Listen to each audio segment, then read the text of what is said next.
often in conflict with the Christian rulers of Ethiopia.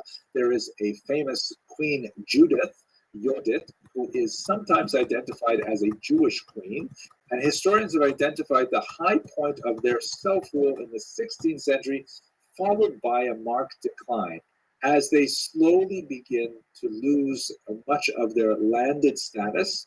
Their occupational profile changes from farming and going into crafts, pottery, and other types of semi-urban types of professions. Still very strongly represented in the martial arts, but gradually losing their connection to ancestral land, which would have very negative consequences when we get to the 18th and 19th century. Now, let us speak a little bit about what do we call these people. I've kind of danced around it, and the term Ethiopian Jewry is sort of vague. It is important to note that they would call themselves the Beta Yisrael, the House of Israel. And this was designed to contrast them from the Christians who were called the House of Christianity. They would not call themselves, ironically, Jews. The term for Jew is Ayhud. Pardon my Amharic pronunciation, which is really rusty. But apparently the term Ayhud was used by all people at the time to indicate people who were rebels, people who were, opponents, people who were, against the status quo.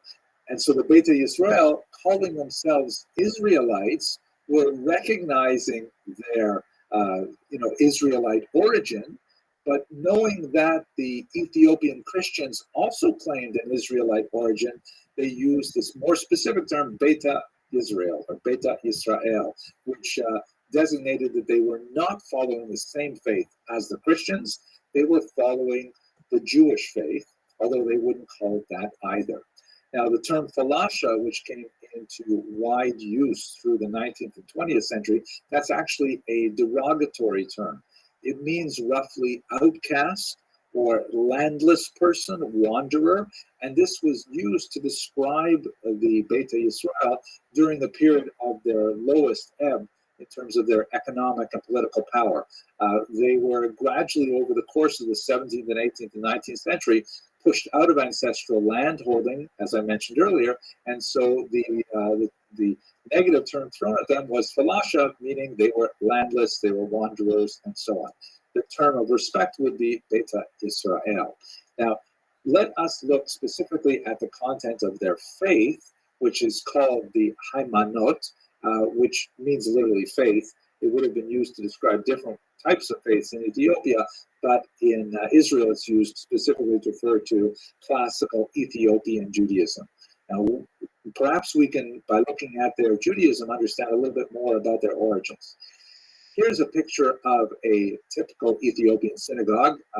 Doesn't look so much like the synagogues that I pray in, but nevertheless, it'll work. When we look at the practices of the Ethiopian Jews, we see that they are entirely biblical. They show no evidence of rabbinic or Karaite influence. Rabbinic, of course, means the whole tradition that we've described in great detail in the past with the Midrash, the Mishnah, and of course the Talmud. They do not have the Talmud, and they don't have any of the Talmudic teachings. Karaism, which we're going to, God willing, discuss a little bit in a couple of weeks, is essentially a sort of a break off from the rabbinic movement that tries to rely entirely on the biblical text without the Talmud, but nevertheless, it's impossible to do so without specific interpretations anyways, and so we don't see them as Karaites either. Nevertheless, the Ethiopian Jews, on pain of martyrdom, hold to their beliefs with tremendous tenacity. But what does it look like, their faith? Well, fascinatingly, they retain a priestly sacrifice. The role of the Kohen is extremely important in their daily life. They're extremely punctilious about Sabbath observance, although, again, they're not observing it with the rabbinic overlays, just their understanding of what Sabbath observance requires. They also have strict dietary laws. They practice a form of menstrual separation, which is similar to the laws of Nida. interestingly, their calendar preserves the fast of Esther, which would have been associated with events that are situated in the 6th century before the Common Era. But they don't have Hanukkah, which is something that, of course, began in the 2nd century before the Common Era, which might be a nice placement for perhaps the ancient origins of the Ethiopian people, but it's also possible that they may have absorbed this either through the influence of Chimyarim or others, and they absorbed the calendar imperfectly. So it's not an absolute certainty. But there are several things in the Ethiopian Jewish faith which are definitely not common to other Jews. They have, for example, monasticism, a very strong emphasis on the leadership of monks. And they have incredibly heavy reliance on the texts created within Ethiopian Christianity. Here's a look, for example, at the text they call the Orit, which is related to the word perhaps Oraita, meaning Torah, the Aramaic word Oraita. You can see it's written in Ge'ez, which is the ancient scriptural language of Ethiopian Christianity and also of the Ethiopian Jews. And it appears that they simply took the Ge'ez translations of text, probably taken from the Greek, and they have used those as their central religious text. So there are some things that are going on in the development of Ethiopian Judaism which are not similar to what's going on in the rest of Rabbinic Judaism. This will pose significant consequences for 20th century debates over the fundamental Jewishness of the Ethiopian people. We'll speak about that, in a much later lecture. But I will note at this point that great scholars like Rav Ovadia Yosef, chief rabbi of Israel and one of the most well-known 20th century rabbis, agreed with the Rinvaz and said that they are Jewish in origin, and that really paved their way towards acceptance in Israel. Let us move now to the 19th century. And one of the things that I can also say about the Ethiopian Jews, things that I've learned in my own research for this lecture, they have an incredible yearning for Zion that is demonstrated throughout the centuries. In 1855, however, there was an unfortunate event which began when an Ethiopian Jew, with the blessing of his elders in Ethiopia, brought his 13-year-old son Moshe to study in Jerusalem, to try to learn what is it that we're missing, what is all this rabbinic stuff, what is this Talmud, and so on. And his pious intent was to learn more about how they should be behaving according to rabbinic traditions. Moshe stayed behind. He was left with a group of rabbis to study, but then he disappeared shortly thereafter, only to turn up again under the influence of an Anglican missionary named Samuel Gobat. And this is one of the rather unfortunate aspects of the Ethiopian experience, that once their presence became known to the outside world, the Christian world in particular, there was a dedicated effort to convert this tiny pocket of Ethiopian Jewry to Christianity. And it was the subject of a significant effort by Protestant Christians in particular, as we shall see. However, the disappearance of Moshe ben Daniel was an unfortunate event, because one of the first people to really raise questions about the Jewish status of the Ethiopian Jews was one of these rabbis, Rabbi Joseph Schwartz, who was assigned to study with Moshe initially. But let us return to the difficult aspect of this story, which relates to their targeting by Protestant missionaries. Perhaps the most significant of which is Henry Aaron Stern, a Jew who was converted to Protestant Christianity and made it his career essentially to preach to the so-called Falasha, as you see here, an illustration from one of his many books at the time. Much of the actual preaching was not done by Stern directly. He actually spent remarkably little time in Ethiopia, and the time he spent there was not well served, because at one point he was arrested by the emperor, but many of his acolytes were the ones, local Ethiopians, who adopted Christianity, who went on to proselytize on his behalf. Now, in 1862, a crisis occurred when a young man named Kindi Fanta converted to Christianity through this mission, and he was excommunicated by the village elders. Fanta then turned around and cursed them in the name of the emperor. And this curse apparently had tremendous impact on the population as a whole. The curse had phraseology to the effect of, may the emperor die if you do not stop offering ritual sacrifice.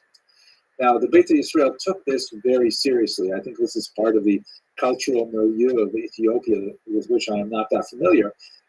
They took this very seriously, saying, oh my gosh, this curse must have some impact. And how are we supposed to behave according to our religion if that will place a death sentence on the emperor? So the Beit Yisrael went to court over this. Again, it's 1862. It's still the modern era. And several courts, they went through the motions. They actually nullified the curse, but people were still concerned about this. And ultimately, this came into an appeal before Tewodros, the emperor himself, who actually issued a new decree to limit sacrificial practice, which was a direct infringement on the religious life of Ethiopian Jews. Now, in that same year, there is some debate about exactly the sequence of events, but in that same year, a large number of Ethiopian Jews, the precise number is not known, decided that they had no future in Ethiopia, and they attempted to march to Israel on foot, about 2,500 miles or 4,000 kilometers. The effort, although certainly we can appreciate the religious sincerity that motivated, ended in disaster. The huge numbers of Ethiopian Jews who hoped to make this great migration on foot were afflicted by hunger and disease, and ultimately the march ceased at Tigray in northern Ethiopia when many of the survivors simply stayed there and others tried to make it back to Lake Tana. So this is kind of like a low point in many ways for the history of Ethiopian Jewry, but there will be a glorious 20th century development that we'll have to discuss in the next time we come back to Ethiopian Jewry. In the meantime, I hope you found this useful, and I have to say I find it absolutely inspirational, and I look forward to speaking with you next about the Jews of Khazaria, strangely a related topic. Thank you for watching.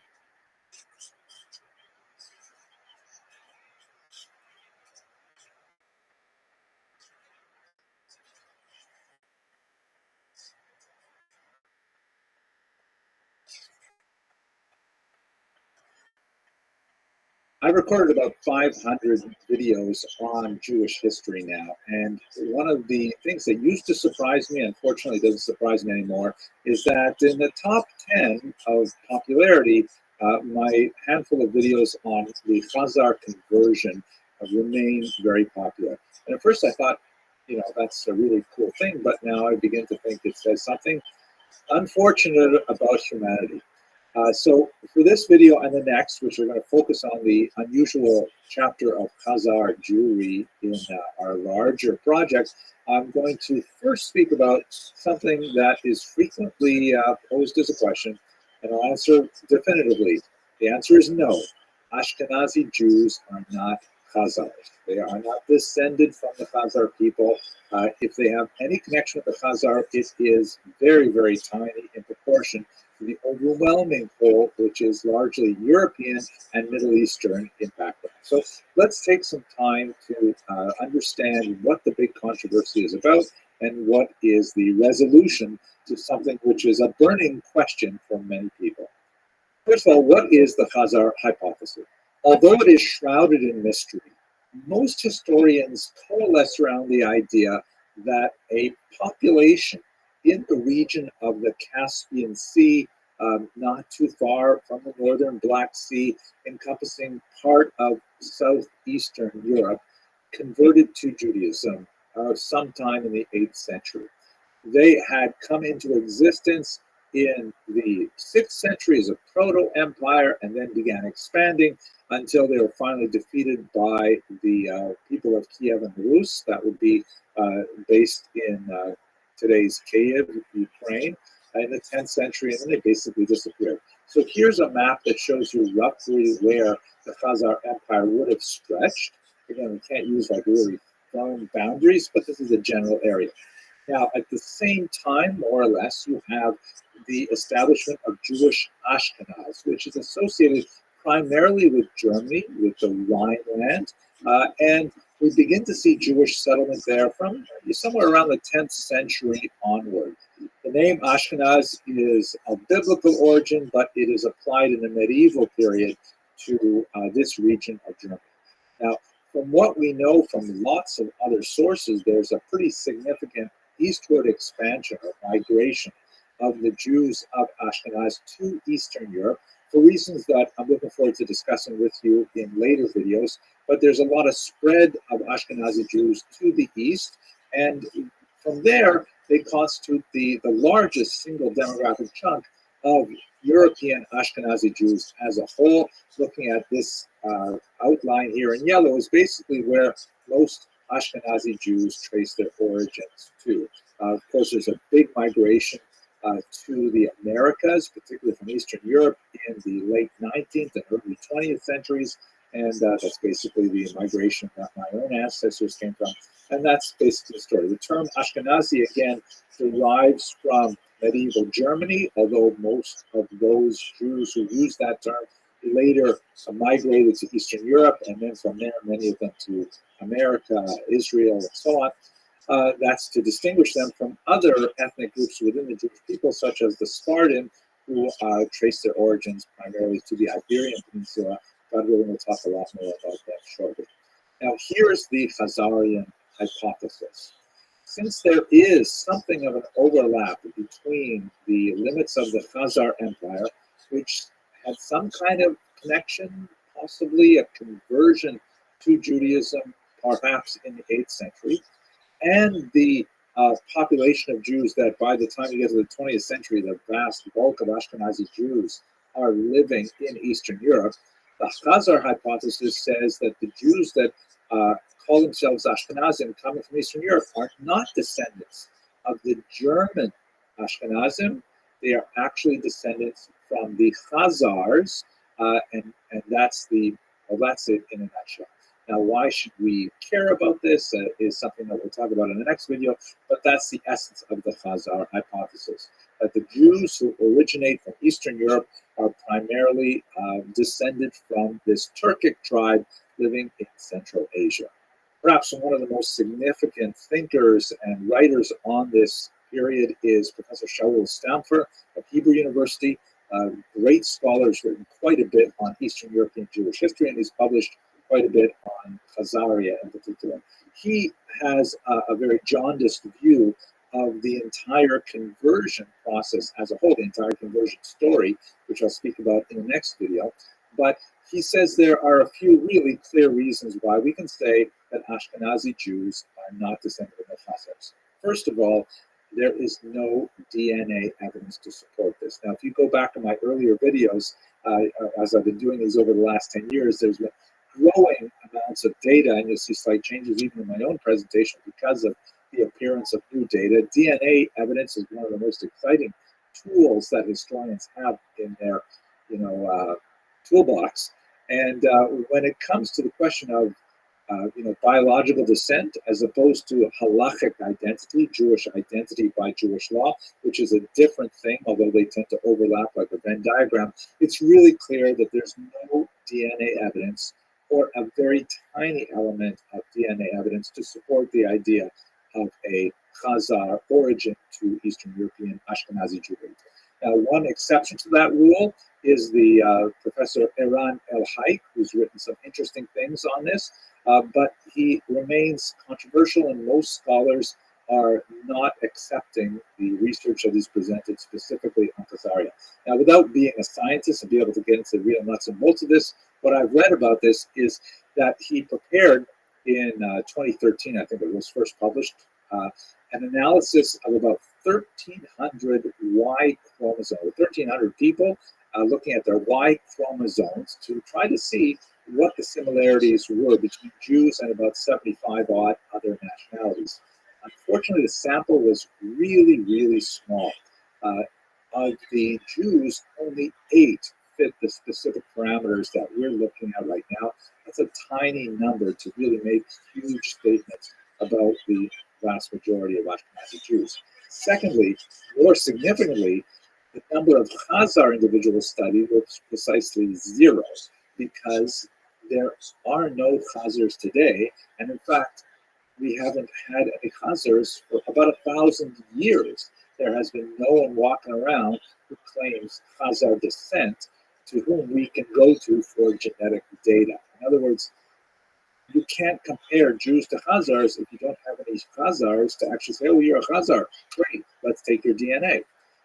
So what he did was he essentially guessed, an educated guess, using Georgians and Armenians, which live roughly in the same area, but with 1,000 years of population movement, it's really hard to say that that's reasonable at all. So it's considered widely to be a very unreliable estimate, and most scholars, particularly most historians, are not accepting this limited data evidence to suggest that Jews come from Khazar. Secondly, we can pile on the burden of proof here. The second thing is there's absolutely no linguistic evidence of Khazar influence on Jews. I mean, one of the things that we would certainly expect to see is that Jews would pick up Khazar terminology in their Yiddish. Yiddish, by the way, is the overwhelmingly dominant native language of the Jews who call themselves Ashkenazi, are originally from Eastern Europe. At the turn of the 20th century, there was a census in the Russian Empire, and I think it was 98% of Ukrainian Jews, 97% of Jews throughout the empire, if I remember correctly, claimed Yiddish as their mother tongue. And there is no discernible evidence of Turkic in Yiddish. There are some interesting words here and there that are kind of uncertain derivation. There's a professor named Weinreich, who is one of the most important theorists of early Yiddish, who argues that the word daven, which means to pray, might come from a Turkic origin, but it's kind of up in the air. Absolutely, Yiddish is basically German. It's overwhelmingly German. Arguments to the contrary, that its grammar is essentially Slavic, is nonsensical to anyone who has studied all three language groups. If you've studied German, if you've studied some Slavic languages, and you've studied Yiddish, you know that Yiddish is overwhelmingly German, written with Hebrew characters, with a significant borrowing of Hebrew, Aramaic, both Jewish languages, and a certain amount of French, and all the various words that come along as the Jews are traveling through their migrations. The small elements of Slavic grammar that are visible, particularly in the Eastern dialects of Yiddish, which is not at all surprising, given that we're talking about living in a Slavic area. They're not Turkic, they're Slavic, very different languages, and they're basically like uses of aspect and other finer grammatical forms. So bottom line is, Yiddish is way, way more German than it is Turkic. The Turkic elements, the Khazar elements, are vanishingly small if they exist at all. Third, there's no cultural evidence. Where are the recipes? Where are the folk customs? Where are the superstitions, the stories, the legends, the songs that one would expect to come from Turkic origins? We simply don't have them in Ashkenazi culture. We have lots of Russian things, lots of Ukrainian, especially lots of Ukrainian, Polish, and so on, after 1,000 years of living in the region. We have evidence of German, of Latin, of French types of cultural accretions that follow the Jews as they travel, but we don't have any Khazarian things. So the burden of proof is clearly on those who want to push this theory. The overwhelming amount of evidence suggests that the model of Jewish migration from Ashkenaz is exactly what happened historically. So then that brings us to the next question: where did Ashkenazi Jews come from? And I get this question a lot, actually. So this is Doron Behar, who is a remarkable geneticist who's really advanced the field quite a bit, and he's done some great studies of DNA, and most of them just appeared in the last few years. One of the most fascinating things that he discovered is that 40% of all Ashkenazi Jews are descended from precisely 4 women, apparently of European origin. And there's some indication that they lived about 1,000 years ago, or perhaps a little bit earlier. No indication they lived like they knew each other, but there are 4 specific women that seem to have had a tremendous impact on Ashkenazi Jews. Furthermore, statistically speaking, there are significant similarities between non-Ashkenazi Jews, like Sephardi Jews and Mizrahi Jews and so on, with Ashkenazi Jews. So in other words, it still seems to be one big family, despite the superficial differences in skin tone and hair texture and so on. But Jews seem to be more or less one family. And there are significant distinctions between, especially in Eastern Europe, between Jews and the peoples among whom they live. So in other words, this all basically fits with the common sense idea of the Jews moving from Western Europe into Eastern Europe. The kind of elements that Dr. Bihar was able to map out include something called genetic drift, which helps to account for some of the superficial presentation of Ashkenazi people. As a layperson, my understanding of genetic drift is basically when you have, and by the way, I'll show you a Y chromosome study in a second that shows a lot more about Jewish males than Jewish females. This happens when, as is very common and well documented, non-Jewish women adopt Judaism and marry into the Jewish people. This may be a much more pronounced conversion, women converting to Judaism than men converting to Judaism. This helps account for the physical distinctions between, let's say, Mediterranean Jewry and Eastern European Jewry. You also have a phenomenon which is consistent with the historical record of a genetic bottleneck, where you have a population of people that, for a variety of reasons, which could be social, economic, political, it could have to do with persecution, massacres, wars, things like that, but a larger group of people are suddenly shrunk over a period of time to be a much smaller population, like a bottleneck forms. And that means that there are much fewer people from whom the later ancestors derived their origins.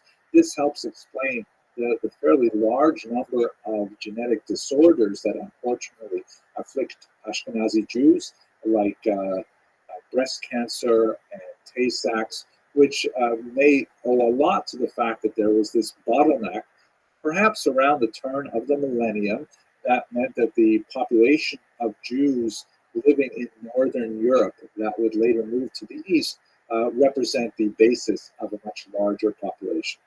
So the bottom line of all of this is that it's pretty much what we always were thinking, although Italy may be more important than most historians have thought.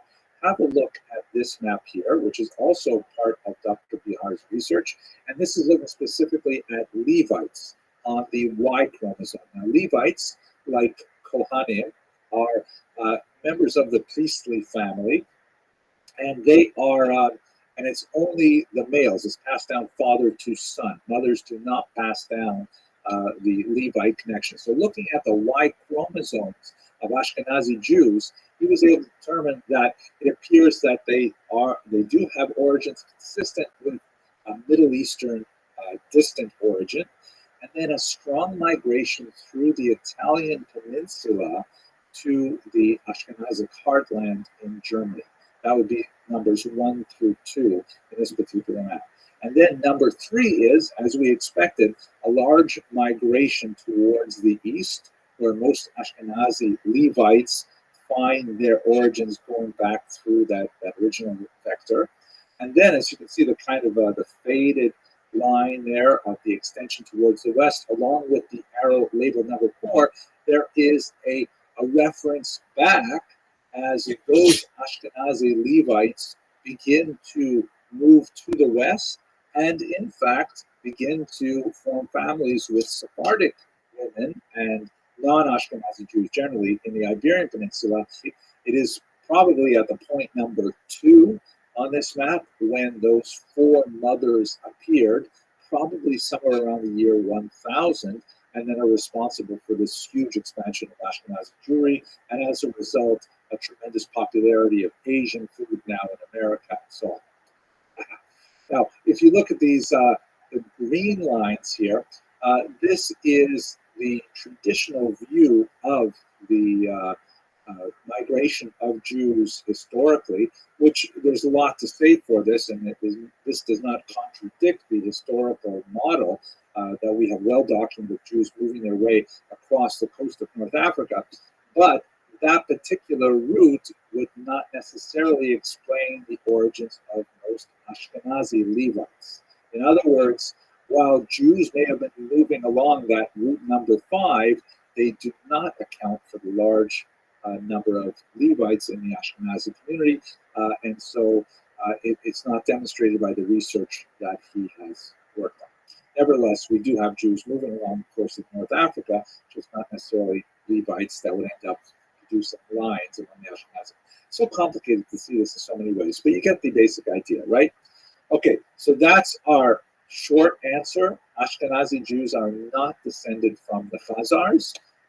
They are descended from the Middle East and possibly through an Italian vector. And there are 4 women, ironically, the Sarah, Rebecca, Rachel, and Leah of Ashkenazi Jews account for almost half of all Ashkenazi Jews today.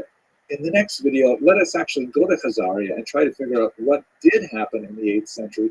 What can we say about it intelligently? Okay, thank you very much for watching.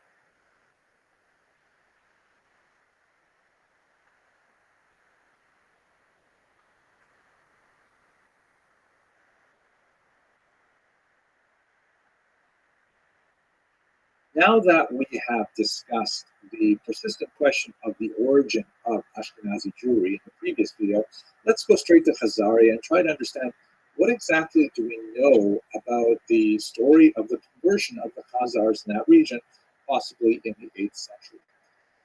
The story of Khazaria is especially fascinating when we think about the way it has been received by Jewish history. This is what the German historians call Rezeptionsgeschichte, or the history of the reception, how an idea is formed and developed and spread around.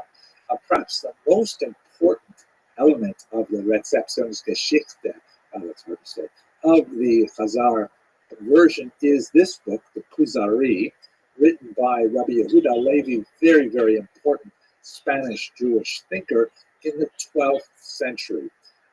The story describing the Kuzari is essentially the story of the Khazar conversion as this great poet and philosopher developed into a massive book.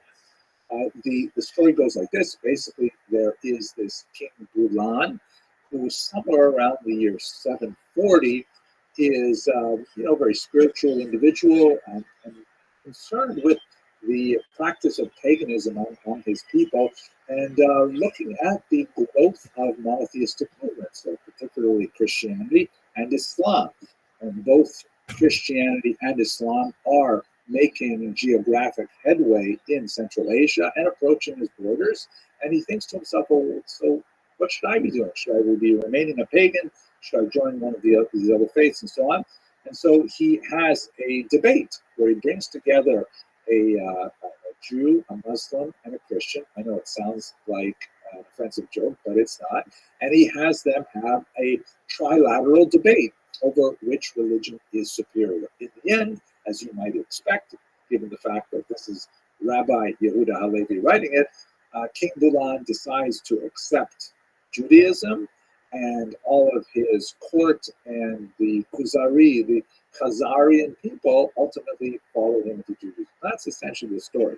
Now, I hope you noticed that there's 500 years difference between the setting of this story and the authorship of the Kuzari. That's half a millennium. That's a lot of time.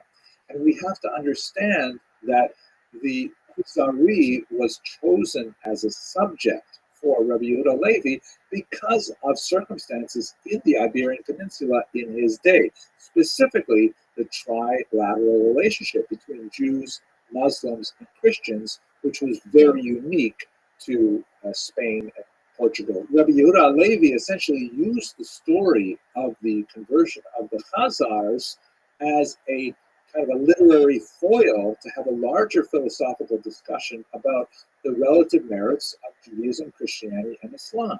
And then, of course, by doing so, to demonstrate the superiority of Judaism. That's the essential idea of the Kuzari, and the actual historical elements of the conversion of the Khazars is not necessarily important for what Rabbi Yehuda Halevi wanted to achieve in his literary work.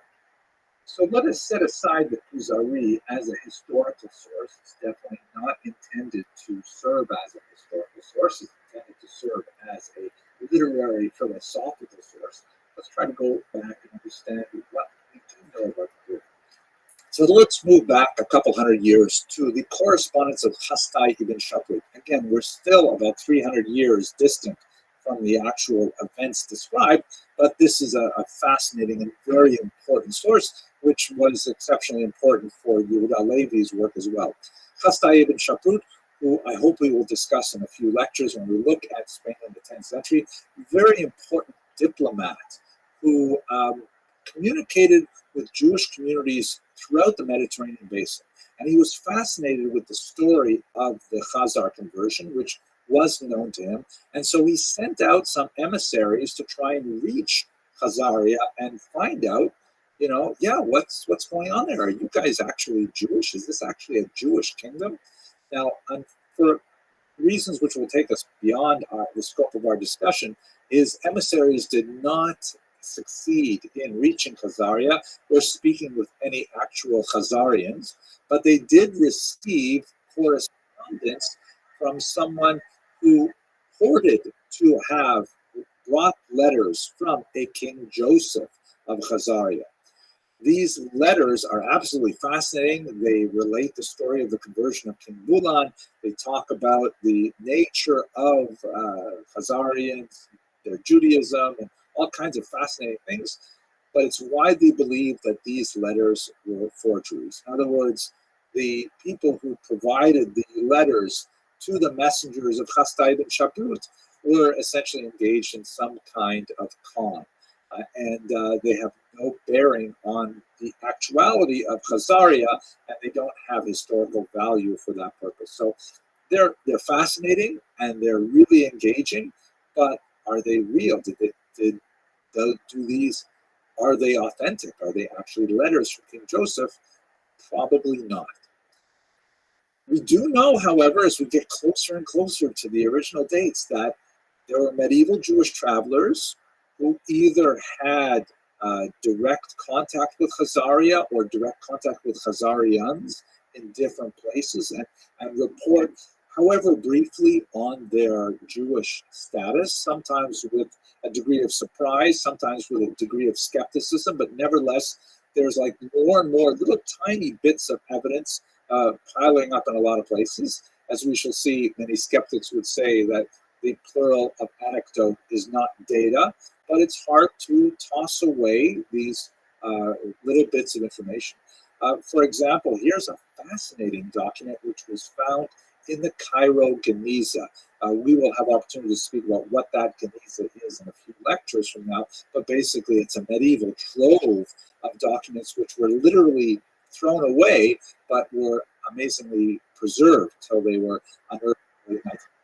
And in this trove of documents is a so-called Kievan letter, which is basically a letter that is familiar to anyone who lives in a Jewish community today. When tzedakah collectors, when charity collectors come by Jewish homes, they typically present a document which is called a petek, and it's essentially a statement of the bona fides of the bearer of the document, saying that this person represents a legitimate cause, he's fallen on hard times, he's supporting orphans and widows or a charitable cause, one or the other.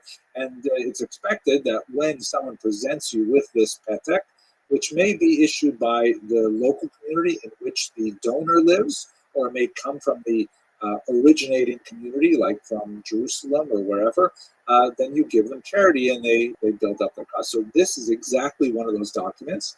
The only real difference between this document and the ones we use today is that the ones we use today are laminated typically. This was not laminated, but it comes from Kiev, which indicates that that was part of the range of Khazaria. In fact, the great Harvard historian Omelia Pritzak argued that Kiev may have been founded by Khazarian Jews, believe it or not.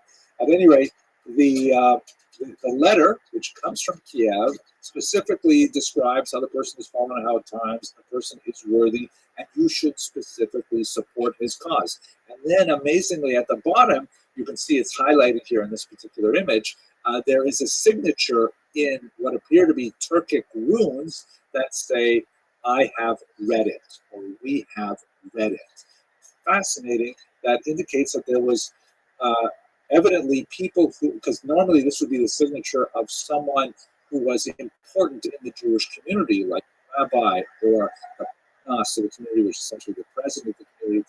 And he obviously is completely illiterate in Hebrew and needs to write in Turkic runes, which would be very unusual unless there was a distinct Khazaric community in Kiev at the time. We have multiple references from Arab historians to a Jewish presence in Khazaria as well. And perhaps one of my favorite examples is in one of the most important early historical documents that describe the origins of the Kievan Rus population, which later would grow into modern-day Ukraine. It's also shared with the Russian Empire, the Polish Empire, and so on.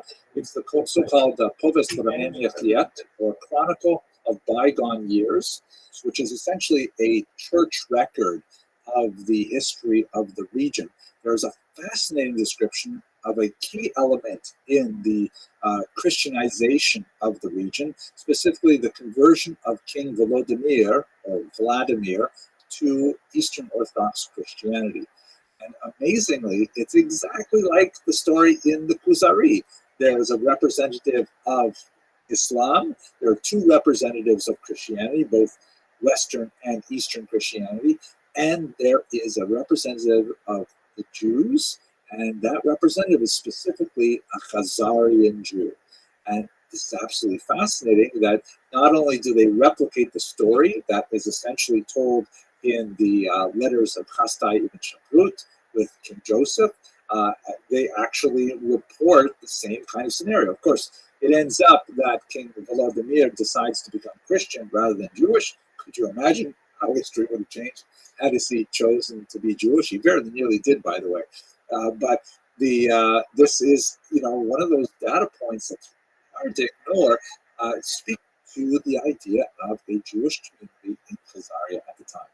And then finally, we've got some really tempting archaeological finds, like this coin found in the United Kingdom as part of the so-called Spillings hoard. There's a whole number of them that come from Khazaria around this time, like 8th, 9th century.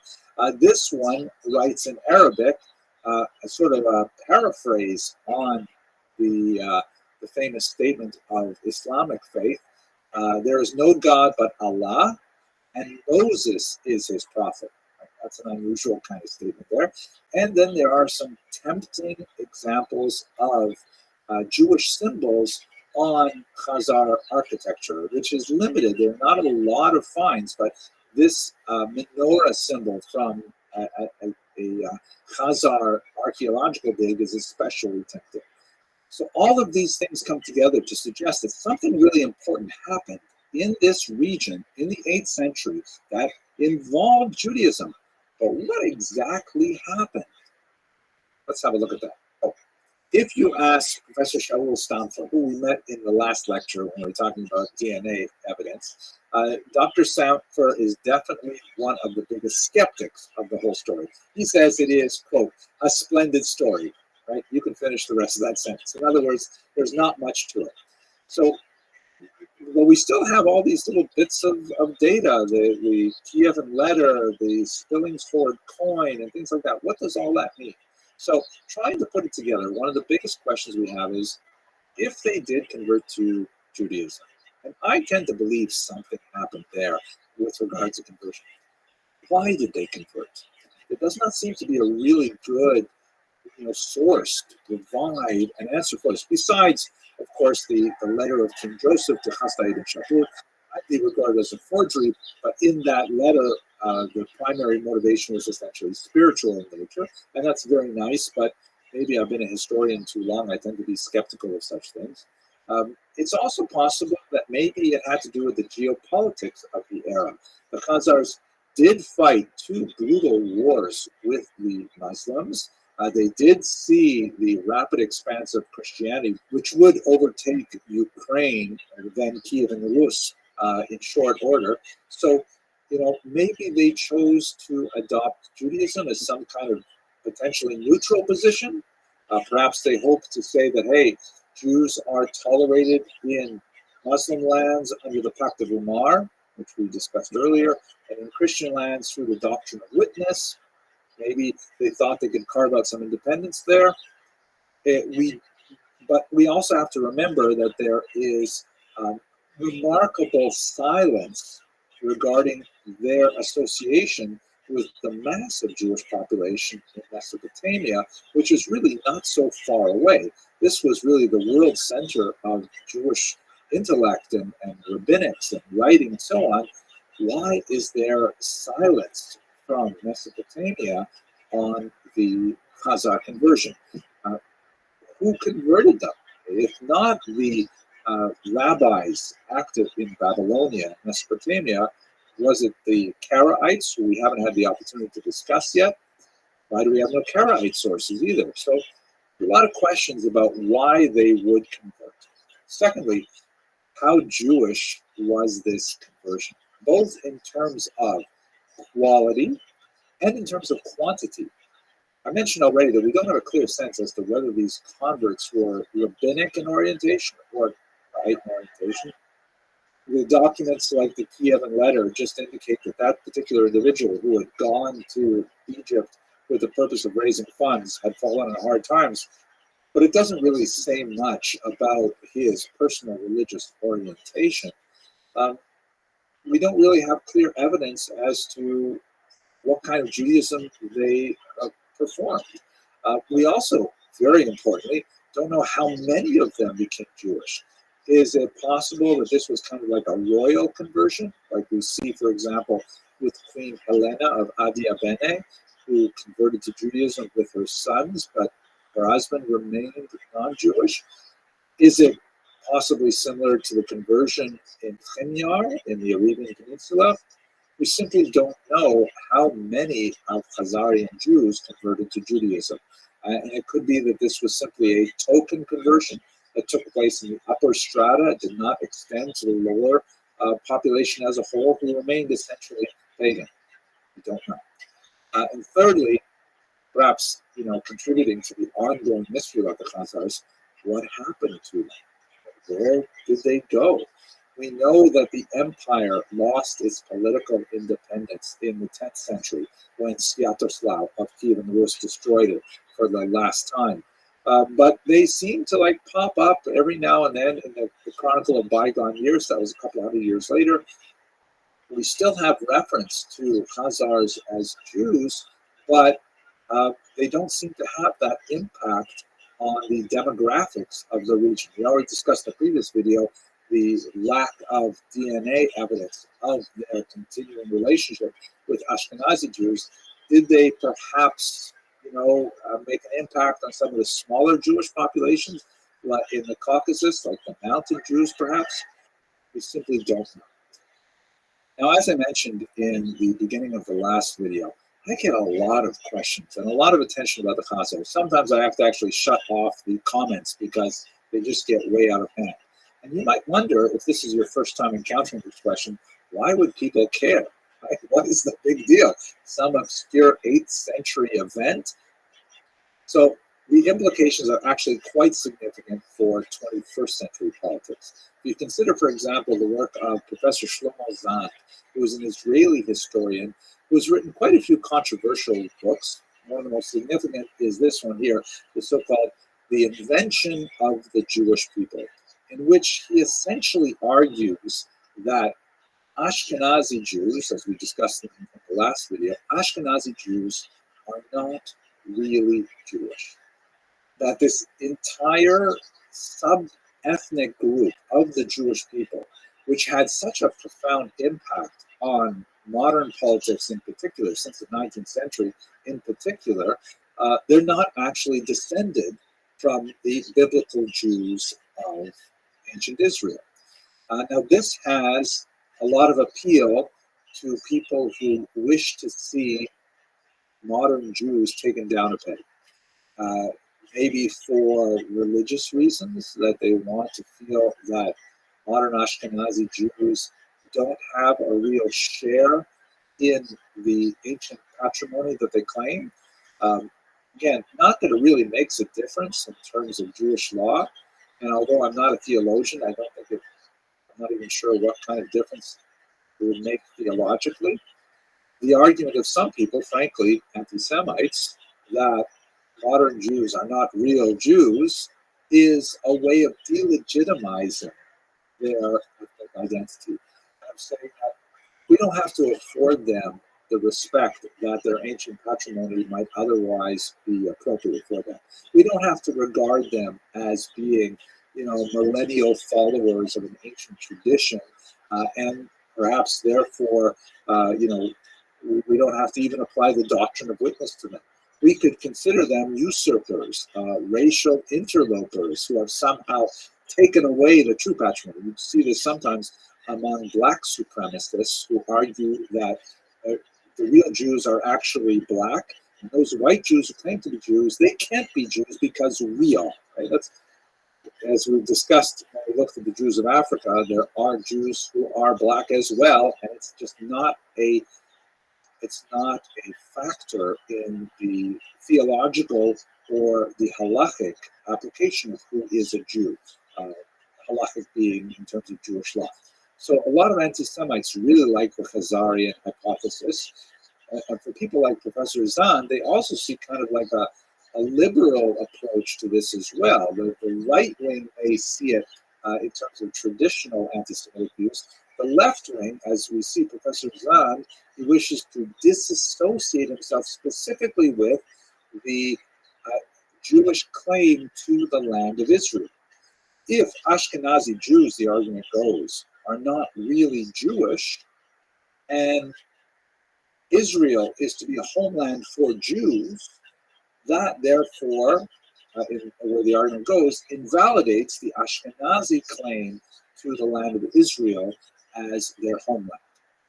And that's a pretty strong thing to state politically, and that's why, ironically, you sometimes find the Khazarian hypothesis being advanced by those who have issue with Jews both on the right and on the left.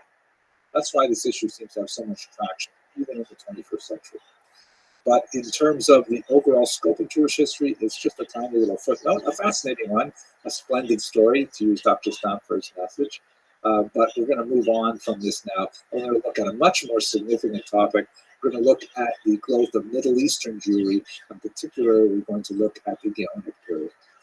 Thank you very much for watching.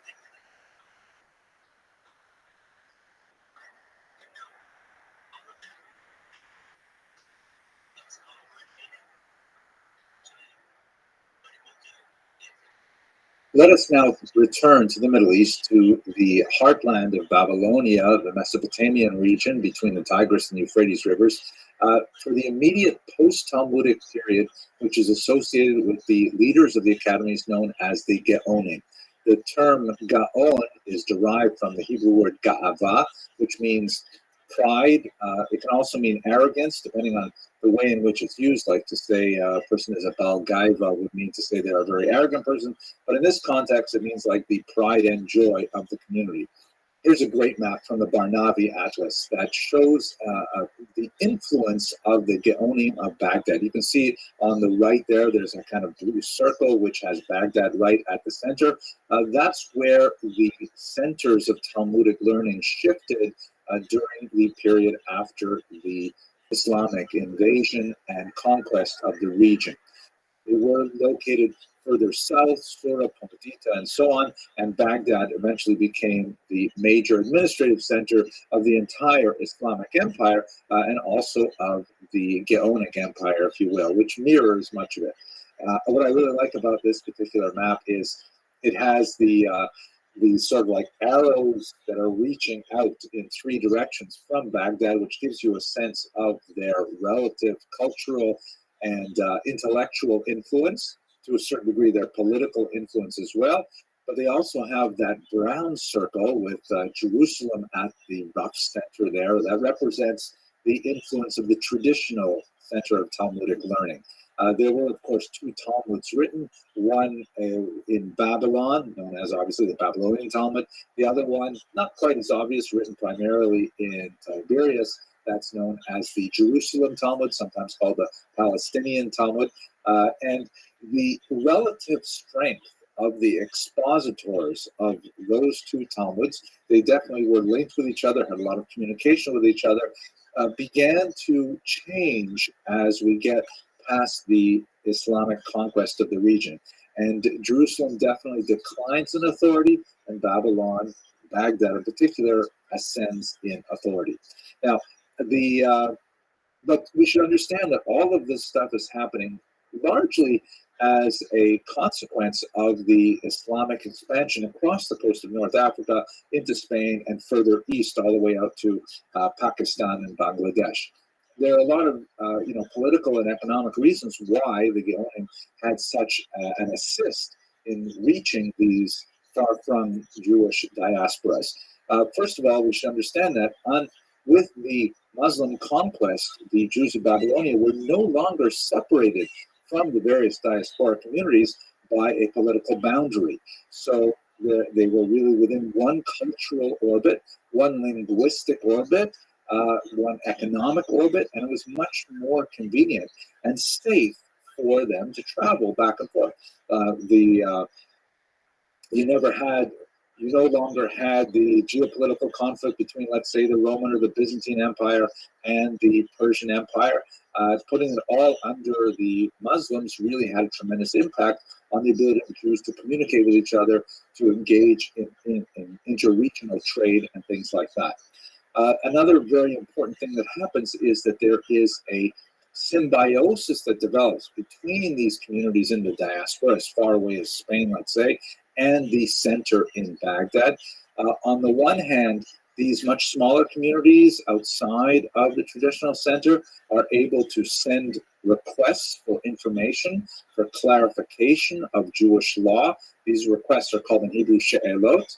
And the Geonim, the leaders of the academies in Baghdad, are able to send back responses, which are called in Hebrew teshuvot. So in fact, there's a whole major genre of rabbinic literature called She'elot u'teshuvot, questions and answers, or questions and responses. And sometimes in English, this is known as the responsa literature. Singular would be responsa.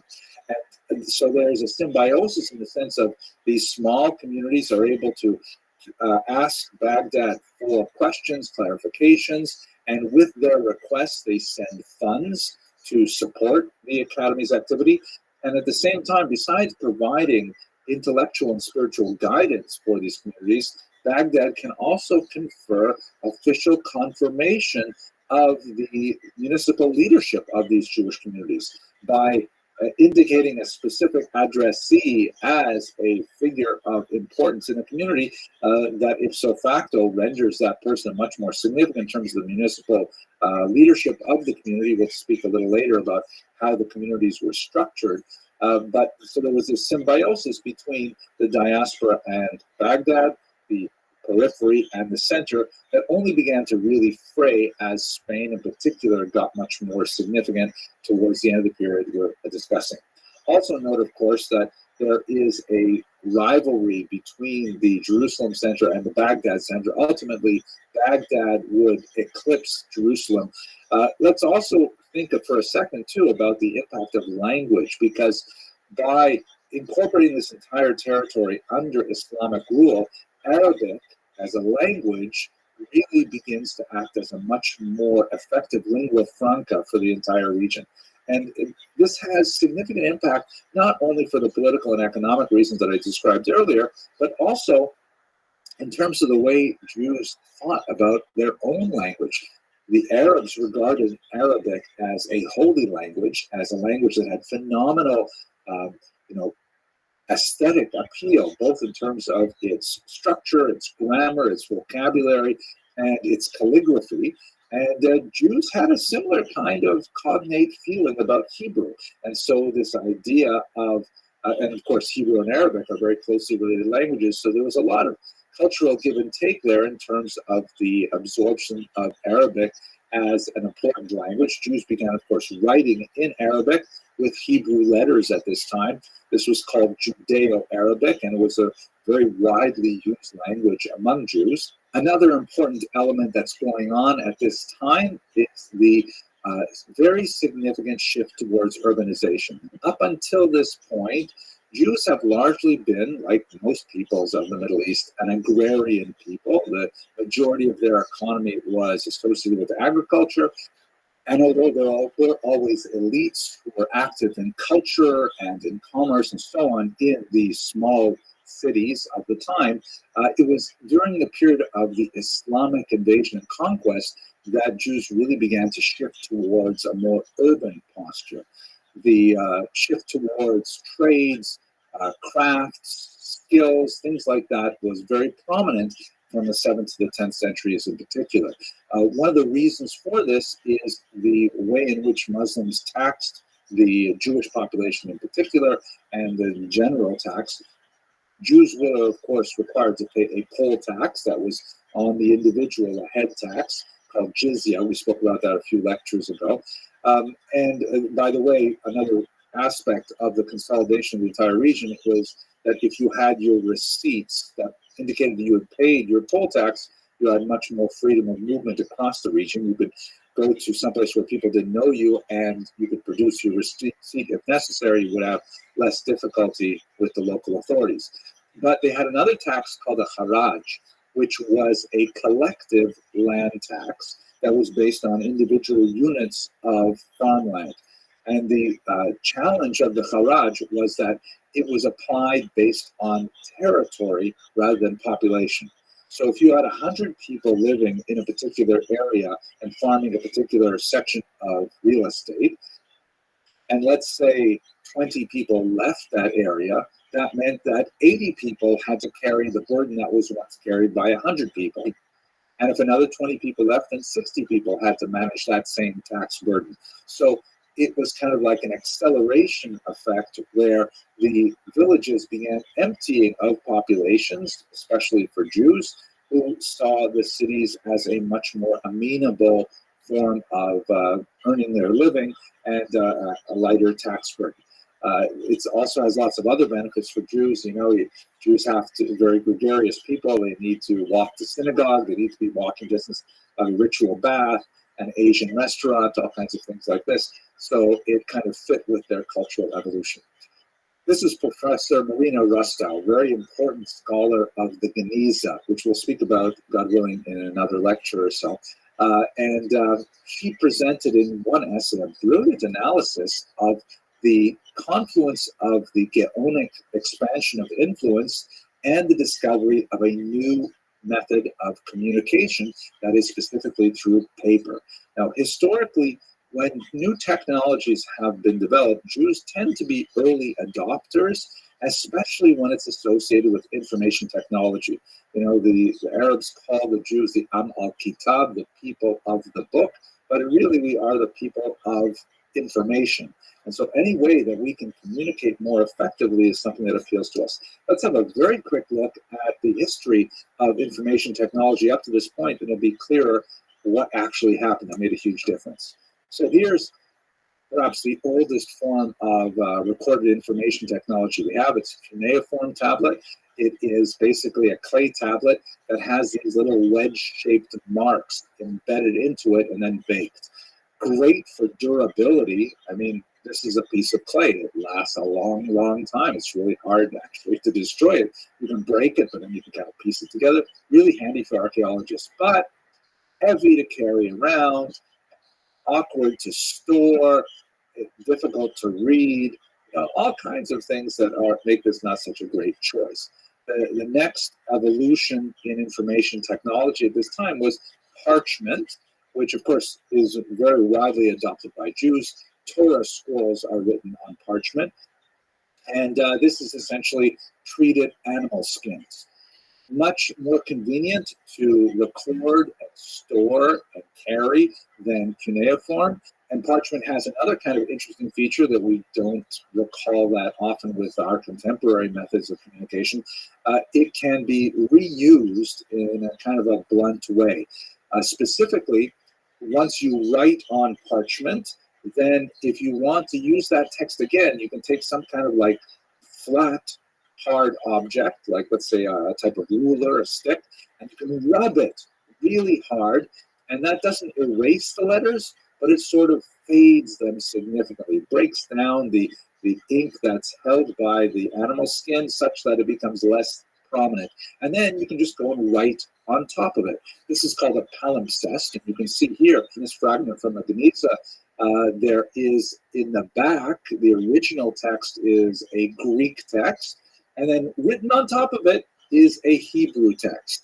Now, it's not very beautiful by contemporary standards, but it is rather useful that way. If you're familiar with the classic Mishnah in Pirkei Avot, where Elisha ben Abuya says, someone who learns in old age or learns as an adult, to what may this be compared? To writing on rubbed parchment, meaning if you learn as an adult, like in your 40s or 50s or something like that, then you have to like erase by rubbing all that stuff you learned as a child. But it never really, really goes away. What you learn as a child, as an adolescent, it's stuck in your brain in a very, very systemic manner. And you have to write on top of it, which is not ideal, but nevertheless you can do it. On the other hand, Elisha ben Abuya says, now if you learn things when you're a child, then that is much better. It's like writing on fresh parchment, nice and fresh and high contrast and so on. Anyways, this is parchment. Jews adopted parchment in a big way. The other big development, again, in the ancient world was papyrus, which is a plant product. And the most famous place for producing papyrus is in Egypt, where they use lots of reeds along the Nile River. And as you can see from this Egyptian document, holds color well, can be very beautiful. And in fact, it can be made into a book form, unlike parchment, which works really well with scrolls. The papyrus can be cut up into like square slices and then bound on one side into what's called a codex or a book. This was actually very much used by writers in the first century. And so it was adopted by the burgeoning Christian movement as a major form of information technology. Note, of course, the early Christian movement is, of course, also Jewish, and so Jews adopted this technology. However, when the split between Christians and Jews grew wider in the 2nd and 3rd century and onward, many rabbinic Jews eschewed the use of the papyrus codex because it was so heavily associated with the Christian movement. It also has some technological weaknesses. Papyri tend to fray at the edges because it is a fibrous product, and so it tends to be a little bit more fragile in terms of codex. The next big invention, which is where we are in our Babylonian period, is of course paper. Paper had been around for several hundred years. The Chinese had developed it significantly, but it was only in the period of the Islamic conquest in the Middle East when the Babylonians began to see the great value of paper and to use it extensively. Paper is cheaper than papyrus. It can be locally produced. It's much more durable than papyrus. And of course, paper lasted for an extremely long time. And so in the period of the Gaonim, the rapid expansion of the use of paper as a mode of communication among Jews across the entire diaspora in the Islamic world represented an opportunity for the Gaonim to really accelerate their influence. A lot more correspondence is happening back and forth, both religious and spiritual, and also, of course, economic and personal. A lot more writings are being produced and are being copied out. Because, think about it. In order to produce a reasonable sized book, that might take 300 animals to create enough parchment. But with paper, it's way cheaper to produce these things and much more efficient to ship them off to various places.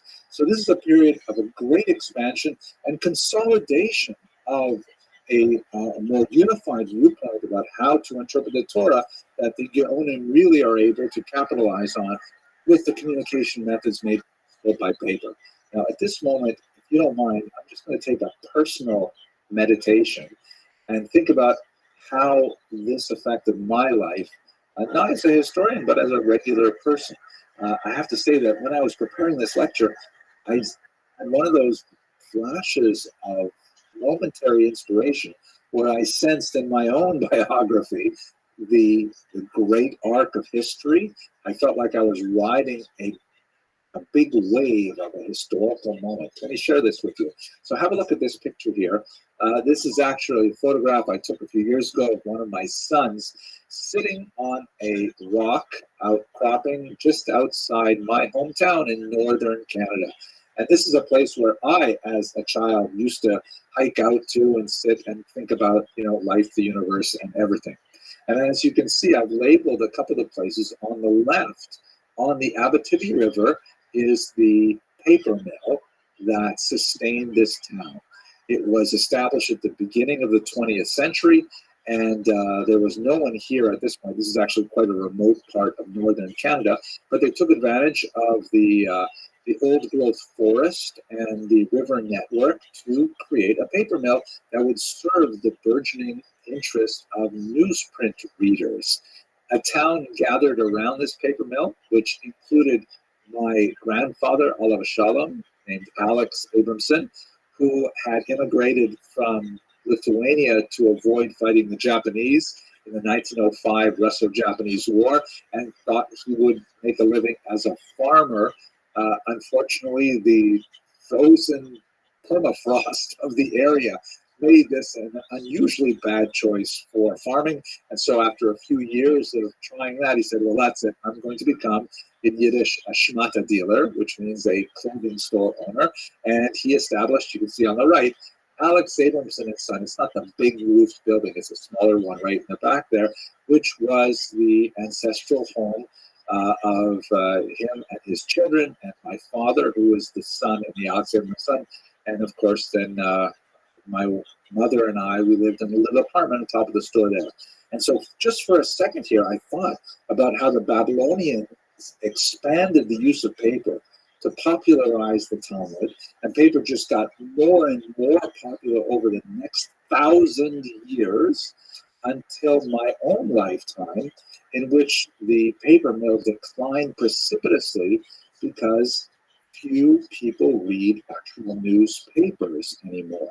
And so the demand for paper has dropped so much. And my father, Oliver Shalom, understood in a very prescient way that the future in Iroquois Falls was looking dim because it was a single industry town. And so he ensured that I would be able to go to the big city, Toronto, where ultimately I would study Talmud that was popularized by the Geonim on pages, on paper. But now I work primarily in a material which is entirely digital, like this, as we're engaged in today. What we're doing in studying history right now is very, very far from paper. There's no way you could actually capture this on paper. So we have really come to a brand new cycle in information technology transfer.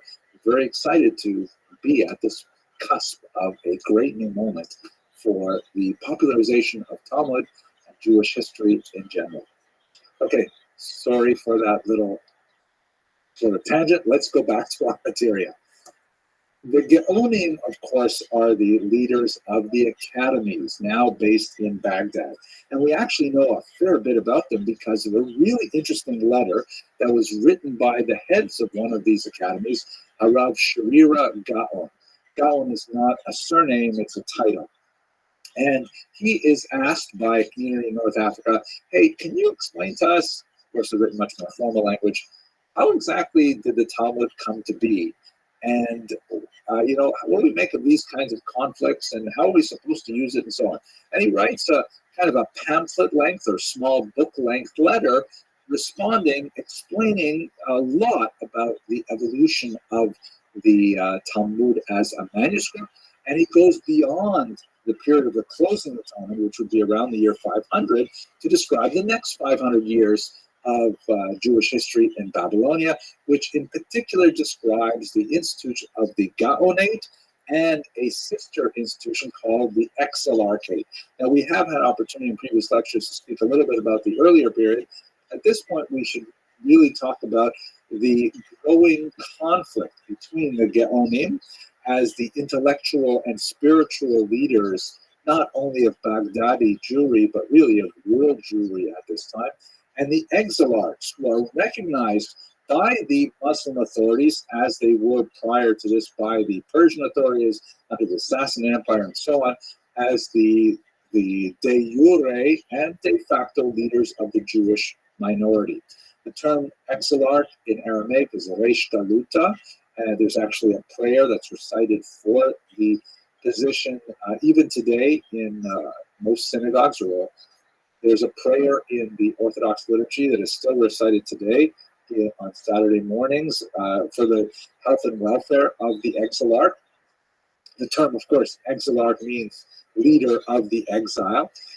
But that's not to say that the Gaonim and the exilarchs always saw eye to eye with one another. The Gaonim, of course, the person who would reach the height of being the leader of the academy had to be very proficient in Jewish law and had to be, a superior administrator and so on. Whereas the exilarch was a descendant of the house of David. That was a very important thing. And there was a lot of politics involved in maintaining that particular position.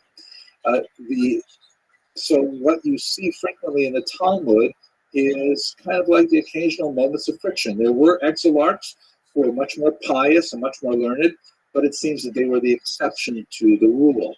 And perhaps one of the clearest examples of this and the awkwardness that this created was regarding an exilarch named Bustanai. He was alive at the time of the Muslim conquest, and when the Persian king was defeated, the Muslim conqueror took some of his daughters, that is the Persian king's daughters, the princesses. He took one of them for himself as a bride, and he gave the other one to the Jewish exilarch Bustanai. Now, Bustanai married her, and he had a number of sons with her, who later went on to become exilarchs as well. And this created kind of an awkward moment because it doesn't sound like such an kosher type of wedding. I mean, first of all, she's not Jewish. Second of all, she's taken captive in war. Thirdly, it looks a little bit like a kind of shotgun marriage where the new Muslim ruler says, here, this is your wife.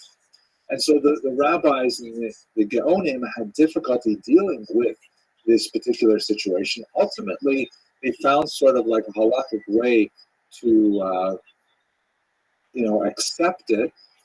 Specifically argued that although we don't know the details, but it's hard to believe that someone as important as the exilarch would not actually have his wife converted, and so she must have converted to Judaism, and so that kind of like assuaged concerns, but there was always kind of like a lingering doubt. Rav Shvira Gaon, for example, is very careful to point out that he says that even though I am also descended from exilarchs, I'm not from the Bustanai exilarch part of the family. Like there's kind of like an arm's length relationship to it. And so you frequently see conflict between the Gaonim and the exilarchs over a whole host of activities. In this context, we have to mention one of the most important of the Gaonim ever, this very unusual and creative figure named Rav Saadia Gaon, who lived in the late 9th and early 10th century. He was a brilliant scholar. He wrote very effectively on Hebrew linguistics. He wrote a commentary on the Torah. He engaged in very heavy polemic with the Karaites, who we'll discuss in just a moment. And he actually was not afraid of picking a fight over his interpretation of the Torah. One of the most significant elements was a conflict he had with the leaders of Jerusalem, who disagreed on something as important as the calendar. Specifically, when would Yom Kippur fall in a particular year? And Rav Sadia Gaon strongly argued for a different date than that in Jerusalem. Ultimately, he actually won that particular debate, and that really demonstrated the primacy of Babylonia over Jerusalem. He himself was not a Babylonian. He was from Egypt. And in fact, one of the big surprises was when the Exilarch actually appointed him to lead the Academy of Sura. And, they later on, the Exilarch had a conflict with Rav Sadia Gaon. Even though he had originally hired him for the position, they had a major conflict. They were eventually able to patch it up. But this is the kind of environment in which there is a religious, intellectual, academic head to the community, and at the same time a political head to the community that may be associated with wealthier powers. They frequently come into conflict with one another. But it is the Geonate that really has the longest impression on Jewish history because of their intellectual leadership. I alluded a moment ago to one of the activities of Rav Sadia Gaon, and that is his conflict with the Karaites. Karaites are a fascinating population that I hope to return to later on in this series, but it is in this period when they really begin to see significant growth. Unlike the mainstream Jewish community, which are called the Rabbinites, who follow the interpretive tradition that includes the Talmud as a major source of how to negotiate the text of the Torah, the Karaites reject that interpretive tradition and argue that the original biblical text has to be observed much more stringently. There are many occasions in which the Talmud discusses the ambiguities in the original text of the Torah and argues that it should not be understood on a face value. This is inevitable. There are so many passages in the Torah which admit of ambiguity. Sometimes there are passages in the Torah which appear to be contradictory to one another, and the only way to negotiate these kinds of difficulties is to have an interpretive tradition. So a figure in the 8th century named Anan ben David had proposed a rejection of the Talmud as a whole. There's a lot more interesting story about why exactly this happened. We have really only polemical accounts to describe his disagreement with the community as a whole. It appears that he was, for example, in line to become an exilarch, but was passed over. And some have argued that this was part of the reason for his creation of an alternative interpretive tradition. But at any rate, he didn't form what were called at the time Karaites, but later in Karaites absorbed his legacy as their primary impetus for their religious thought. The Karaite movement, however, expanded significantly throughout these centuries, despite the long-term conflict with the Rabbinites. And here you can see in this map the many centers that they established themselves in, and of course they exist to this very day. Now, when you look at Karaite history, for hundreds of years, historians have been forced to kind of evaluate this movement from within the context of the highly polemical religious literature that exists on the topic. That is, Rabbinites like Rav Sadia Gaon criticizing the Karaites, and Karaites criticizing Sadia Gaon and others. So it's very difficult to get a sense of how Karaism was actually lived in real life. The Guinness, however, offers us a brand new picture of what it must have been like. The Guinness is basically this massive trove of documents which would have been thrown away except for an unusual habit that the Jews near Cairo had of preserving everything written with Hebrew characters. So not just religious books or prayer books or Torah scrolls, things like that, but also bills of sale, marriage contracts, personal correspondence, children's doodles, all kinds of amazing things are recorded in this massive trove, which only became available to scholars in the late 19th century, and in fact is still being deciphered even to this very day. At any rate, when you look at the Guinness documents, which give us a really good picture of hundreds of years of Jewish civilization as it was lived in the Mediterranean basin, we see that surprisingly, Rabbinic Jews and Karaite Jews get along pretty well for the most part. We're not talking about the religious elite that have strong antipathy toward one another. But in most communities, you see that Rabbinite Jews and Karaite Jews live side by side without too much difficulty. You have the examples of Jews who belong to both communities, Jews who marry between the communities, certainly affect contracts with one another, do business with one another, celebrate their celebrations with another. And by and large, the Geniza portrait of Jewish communities indicate that Rabbinite and Karaite Jews got along a lot better than we would think they would if we were only looking at the polemical literature that the religious heads have left for us. So we'll probably have to come back to this again as we go a little further in this history. But for the time being, I hope you enjoyed this very quick overview of some of the religious, social, economic, and even technological aspects of the 7th through 11th century in Baghdad. Thank you very much for watching.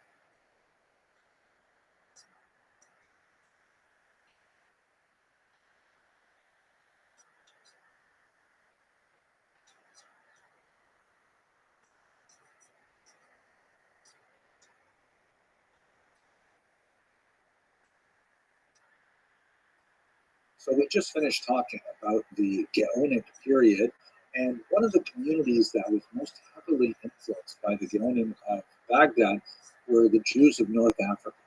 Let's take a few moments to look at the origins of that community and understand how they were shaped by the Muslim conquest, and we'll conclude this lecture with one of the high points of the history of the scholarship that emanated from North Africa. So when we speak about North Africa, there's actually a term that's used in scholarly literature, the Maghreb, which is literally the West, and it's an Arabic term, the Hebrew would be Ma'arav, that encompasses these countries here in modern day terms. Basically, Libya, Algeria, Morocco in particular are the most significant for Jewish purposes. And as you can see, the population density is highest on the coast itself.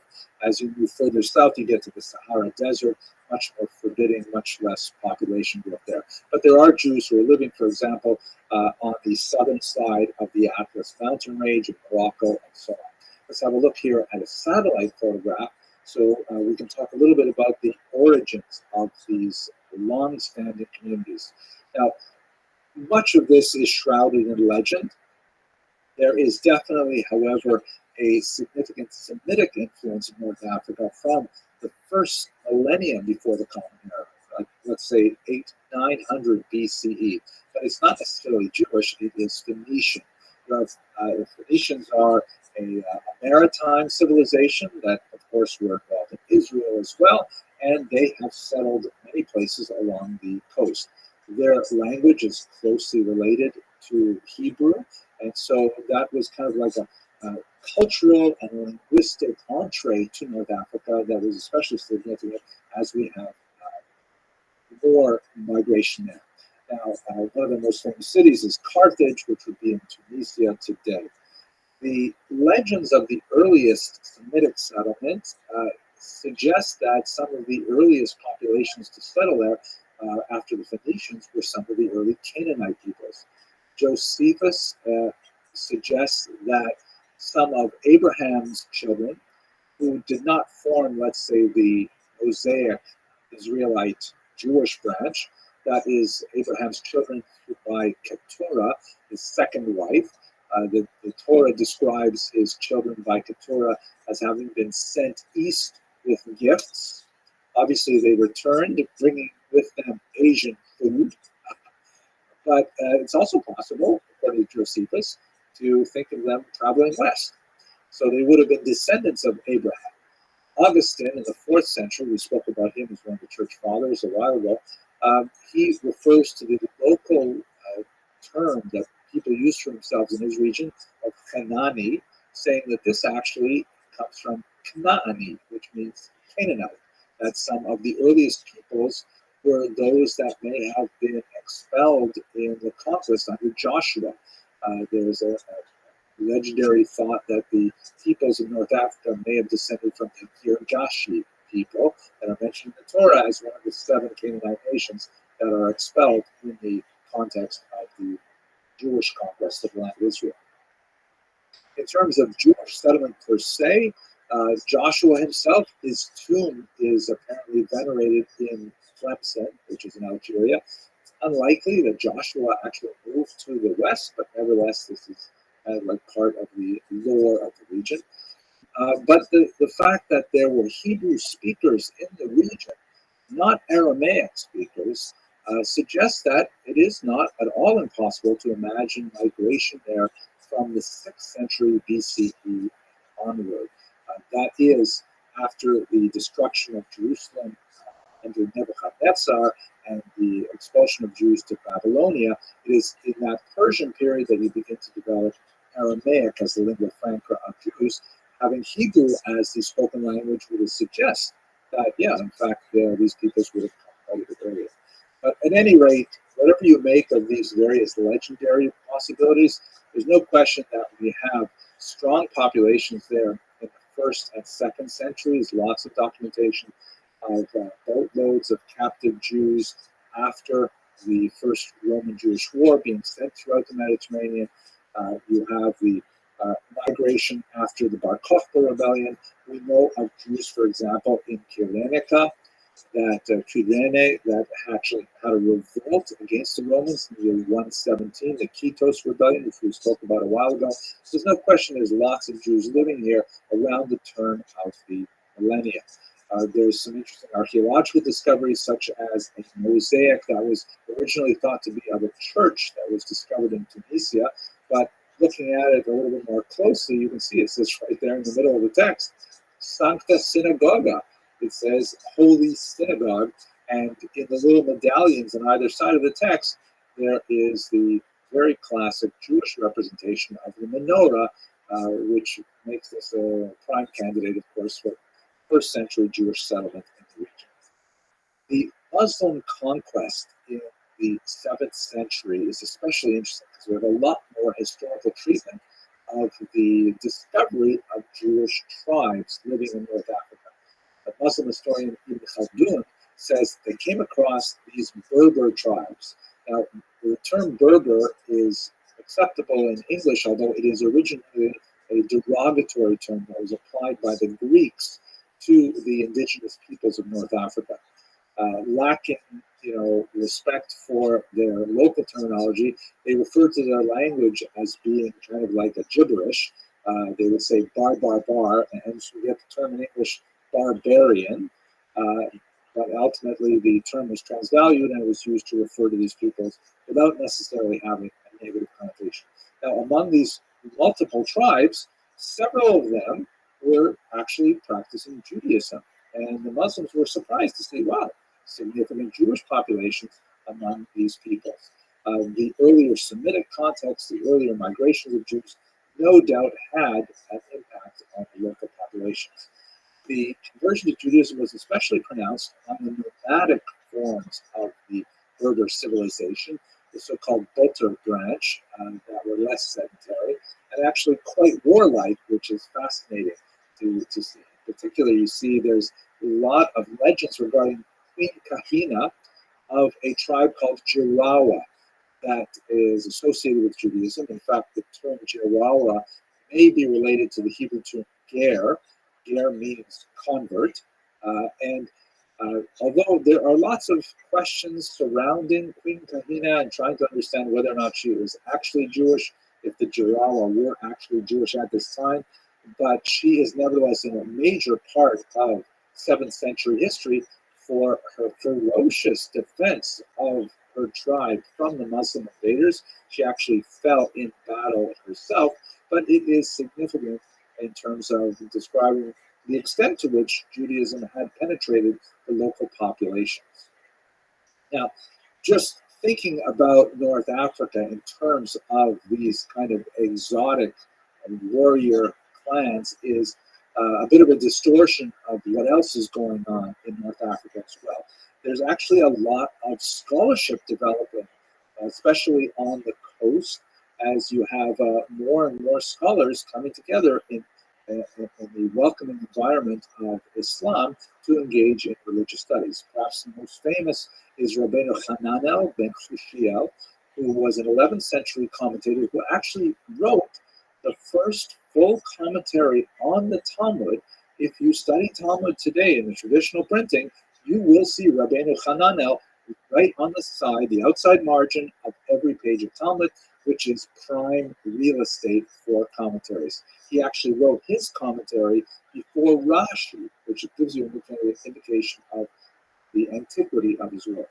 Now, he may have been originally from Rome, and that just indicates how important the community of Qairouan, which is not the same as Cairo. Qairouan is located in Tunisia today, but that the community was strong enough to attract a scholar of his standing. Even more famous than Rabbeinu Hananel, it's impossible to talk about medieval North African Jewry without referring to Rabbi Yitzchak ben Yaakov al-Fassi. Al-Fassi means the one from Fez. Fez is in Morocco. And he wrote a brilliant and very widely used Talmudic commentary that is still incredibly essential to studying the Talmud. Rabbi Al-Fassi's commentary is interesting in that, as we've discussed in previous lectures, the Talmud is a very unusual document in which there's a lot of discussion of halachic practice, how one should behave as a Jew, and a back and forth of debate looking at the ambiguities of the text and arguing different positions, and sometimes, but certainly not all the time, coming to a clear and resolved conclusion. But the Talmud also includes a tremendous amount of material which seems really quite tangential in nature, that goes off and talks about metaphysics or biographies or recipes or observations from the natural universe, all kinds of things which are kind of a miscellany that are attached with very, very thin connections to the previous material, I think it makes the Talmud absolutely fascinating to read. But the Al-Fassi said, wait a second, it's really important that we get to the bottom line, how we should behave here. So he went through the entire Talmud, and he removed all of that other stuff called Agarata, which I find that much more appealing in many ways, but that's just me. He removed all that stuff, and he recorded the debate in the Talmud back and forth, inserting his commentary as necessary in the narrative, sometimes with clearer conclusions, and he made a much more strapped down, pragmatic, this is how the Talmud derives the final legislation that eventually became a major building block in the entire firmament of Jewish law. Hugely influential text that is usually printed at the back of every tractate traditional printings today. I should mention, before we leave this, that another author, about 500 years later, Ibn Habib said, you know what? All that other stuff is so good. So whereas the Al-Fassi removed all of the Agarata and kept only the Halacha, Ibn Habib said, I'm going to do the opposite. I'm going to keep all of the Agarata in a separate book, which is published under the title Ein Yaakov. He and later his son completed the work. And that was a widely studied text for many hundreds of years. It is somewhat faded in recent centuries, but hopefully it will get some renewed attention because it is an absolutely fascinating book. Okay, so that's a very quick look at the Jews of North Africa. I hope you enjoyed this brief video.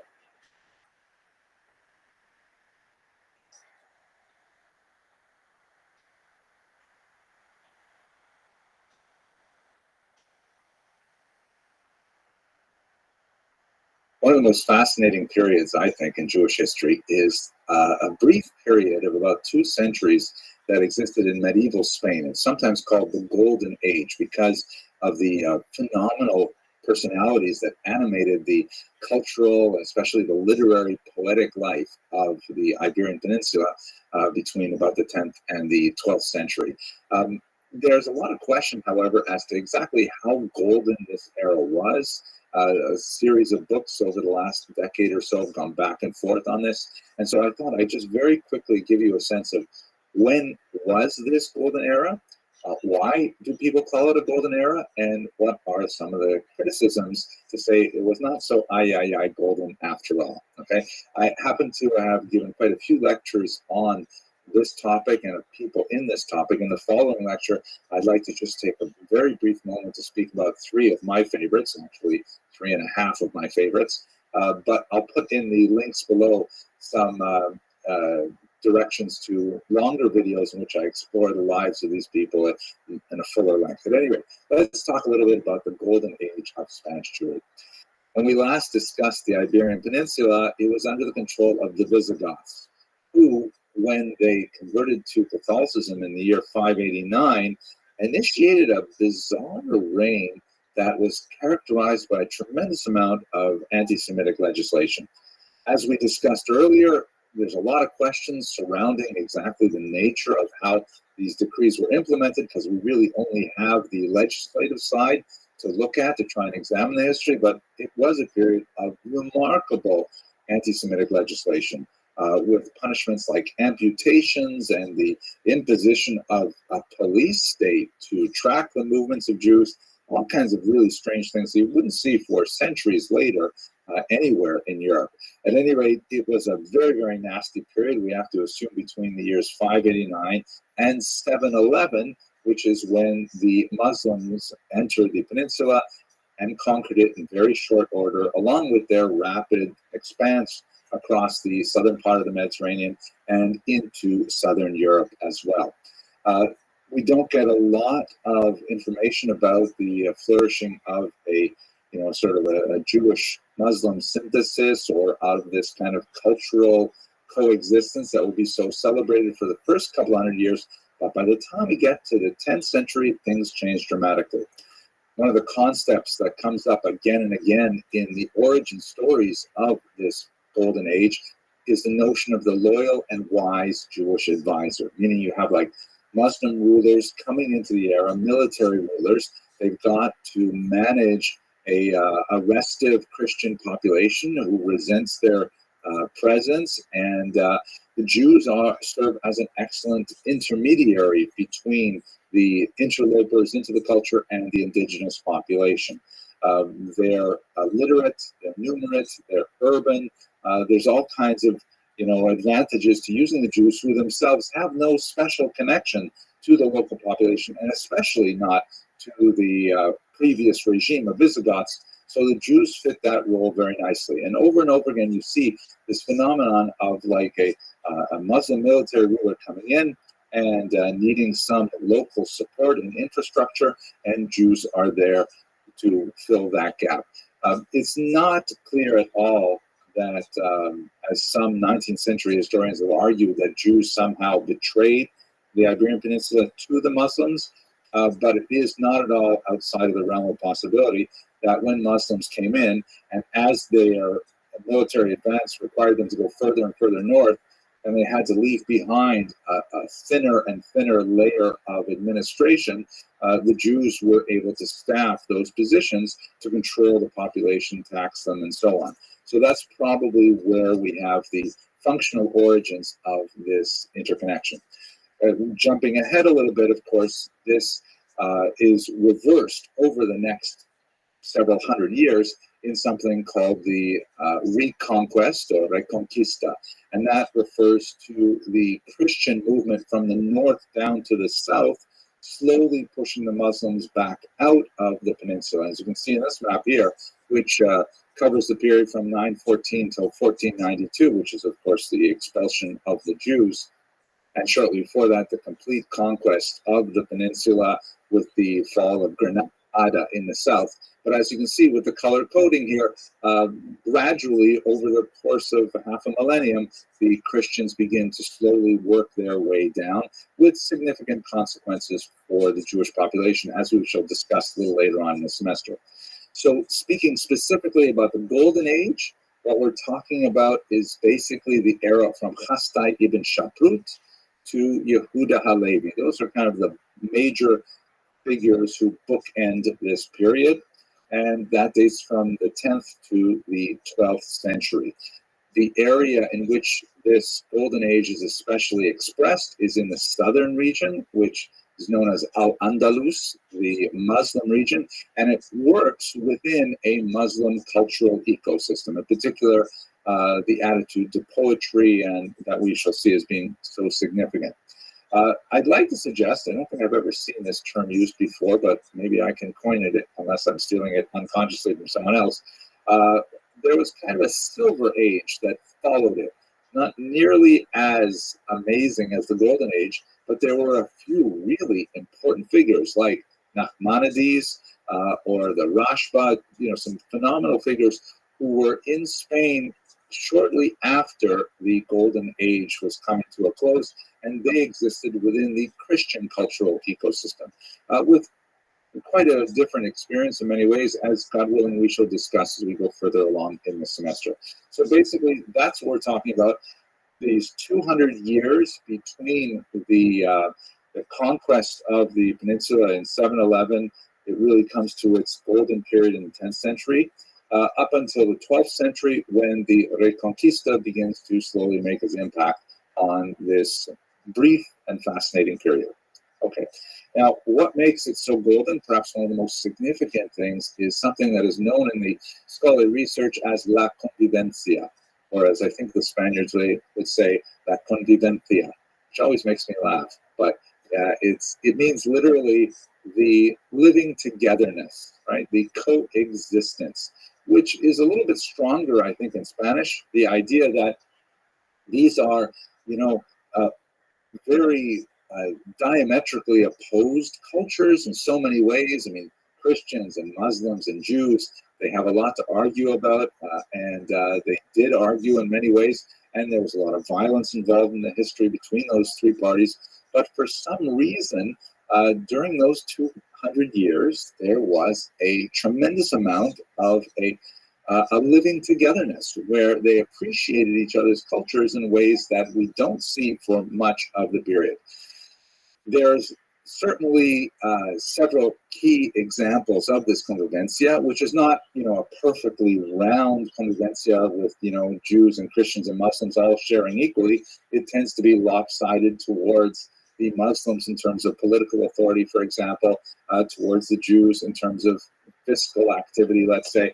But, and I would say the Christians are probably at the bottom end of this triangle or this circle, but nevertheless, it does represent a step forward. Now, there are a lot of questions about it, though. Was it really as great as we will describe in the next video in particular?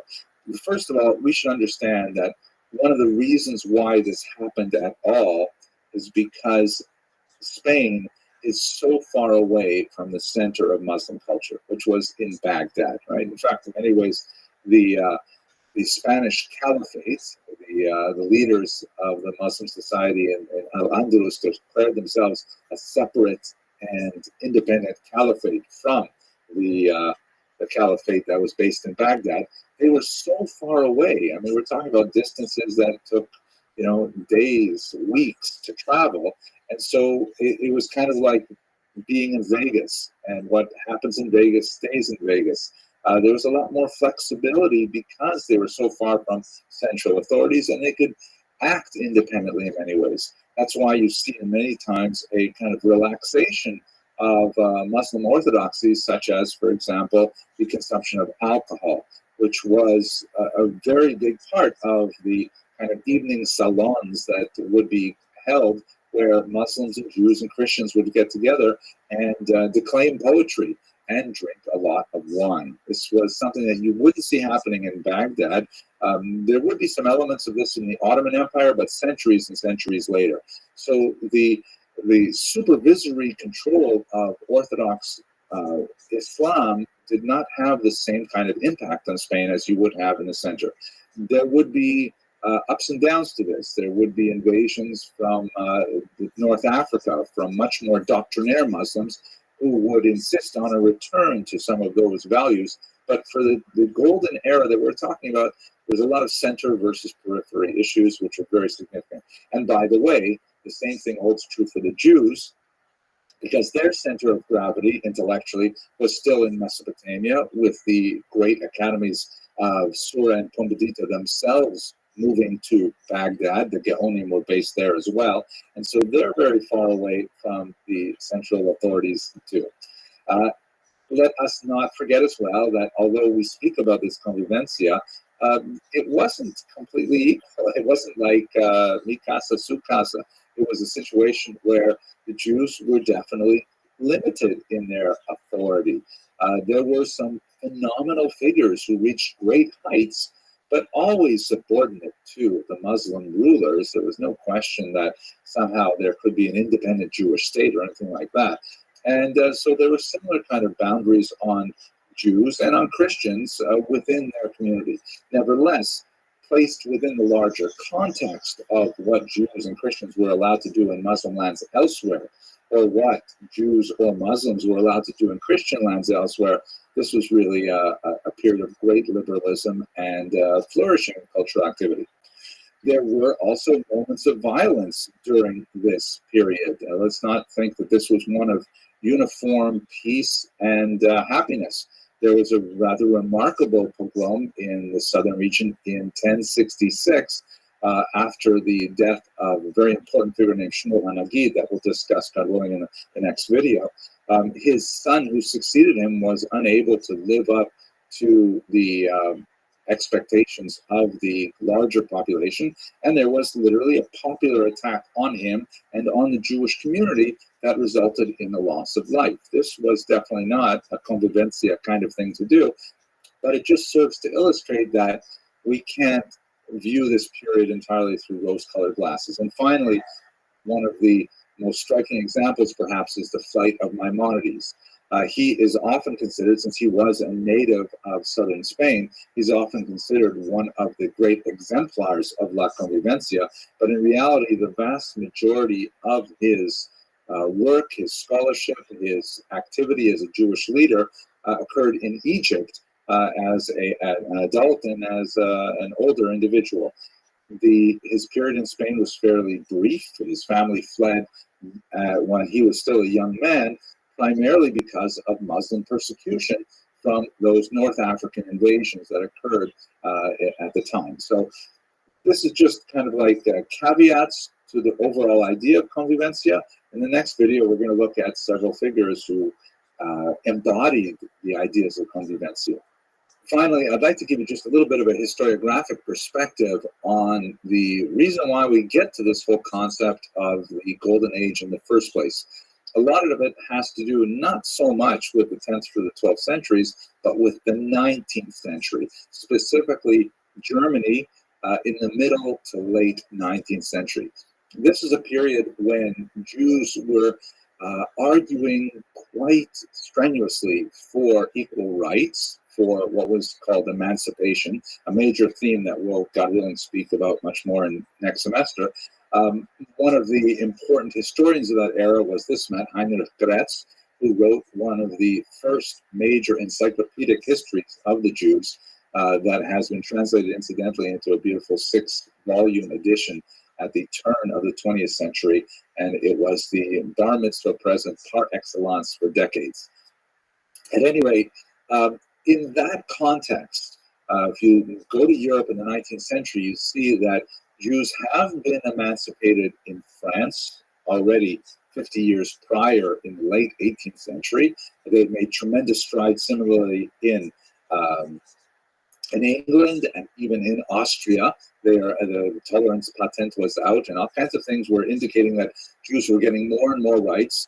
Germany was not yet unified, and so there was a patchwork approach to how Jews should be treated. And there was also that brief-lived revolution of 1848 that for a moment swept away disabilities and then it slammed them back down again. So Jews in Germany were trying very hard to make the case that they should be emancipated as well, granted equal rights, equal access to colleges and universities, equal access to professions and things like that. And one of the things that was part of their overall intellectual strategy was look at Spain from the 10th to the 12th centuries. Look at what happens when a society gives its Jews more freedom. Those Jews suddenly are able to make phenomenal contributions back to the society. They're able to express themselves culturally. They're able to express themselves in literature, in science, in diplomacy, in military arts, all kinds of areas where Jews are this untapped human resource that are going to waste because of these artificial political disabilities that are placed on them.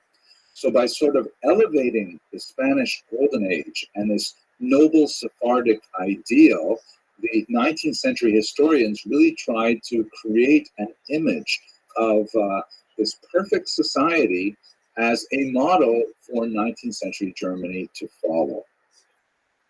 The historical reality has a lot to say in support of that model, but as I've tried to outline here, there are some major caveats that take away from it.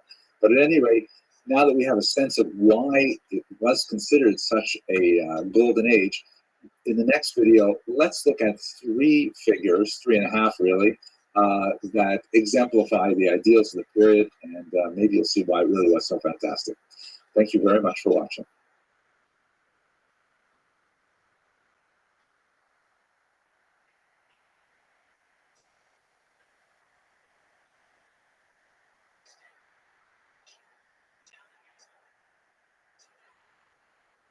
In the previous video, we talked a little bit about the structural features that made the Golden Age so golden, and we talked about some of the questions about exactly how golden was it. In this video, let's look at actually three and a half, or if you want, four figures who exemplify the Golden Age and give us some sense of really what was so fantastic about it. Let's start first with Chasdai ibn Shaprut, whose years are approximately 910 to 970. He is really an example of the wise and loyal servant that we saw a little bit in the previous video. There's a fascinating story that actually you see in a couple of these figures where he is drawn to political authority because of his literary ability. He was, like many other Jewish figures of this period, a doctor. There was, of course, a long historical association of Jews with medicine. A lot of reasons for that. It is a field that demands literacy. It's a field that is it's a portable profession. You can be a doctor anywhere. It's not tied to land, which sometimes has the disadvantages of restrictions on land ownership in some places, and then the fear of expulsions that would lead to losing all this time, things like that. So Jews have been associated with medicine for many, many centuries, and the multilingual qualities of Jews in the Middle Ages, being conversant with Hebrew, frequently with Arabic, and with Latin, several other languages, means that they're able to access many different texts. And so being a doctor was something we see among many prominent Jews at this time. Although that's not where he was especially famous, it was one of the areas in which he excelled. He was even invited to treat the prince of a neighboring Christian country for weight loss. He apparently was quite overweight, and Chasdai ibn Shaprut was one of the earliest diet doctors who was able to shrink his waistline significantly, and that led to his increased fame. He was also known for having discovered the secret ingredient in a long-lost medical potion, a panacea really, that would cure all ills, called teriaka. And although it's been lost since then as well, there was this idea that if you could just make this one perfect medicine, it would cure everything, kind of like aspirin for everything. I always think it's kind of interesting that the term teriaka sounds a lot like teriyaki, and that connects us to Asian food, which, as you know, is something that I think a lot about. At any rate, he's drawn to political centers primarily because of his literary qualities. The story goes, and again, there are a few different versions of this, and it applies to several figures, but a servant girl from a local government authority, of course, is illiterate. She goes to Chasdai ibn Shaprut, who's running kind of an apothecary shop, and she asks him to write letters for her. She dictates to him the kind of ideas that she wants these letters to say, and he writes them in beautiful, poetic Arabic for her. Later, her boss finds out about these letters and says, wow, these are beautiful letters, such turn of phrase and such beautiful calligraphy. I want to meet this person. So he's brought in, and then he's promoted and promoted. In the end, what happens is he is essentially made the Minister of Trade, which makes him essentially the foreign minister of a southern chunk of the peninsula. And he ends up, for the purposes of international trade, communicating with kings far and wide. His multiple languages help him. His ability to compose a literate message helps him tremendously. And his authority just expands and expands in this context. He never loses sight, however, of his responsibilities to the Jewish people. And frequently, he uses his position specifically to defend embattled populations, writing strong letters to Constantinople, for example, writing, as we saw in a previous video, letters to inquire about the Jewish kingdom of Khazaria that he's quite interested in. So he's using his position and his skills really as a leader of world Jewry at the same time as he is representing Muslim leaders in southern Spain.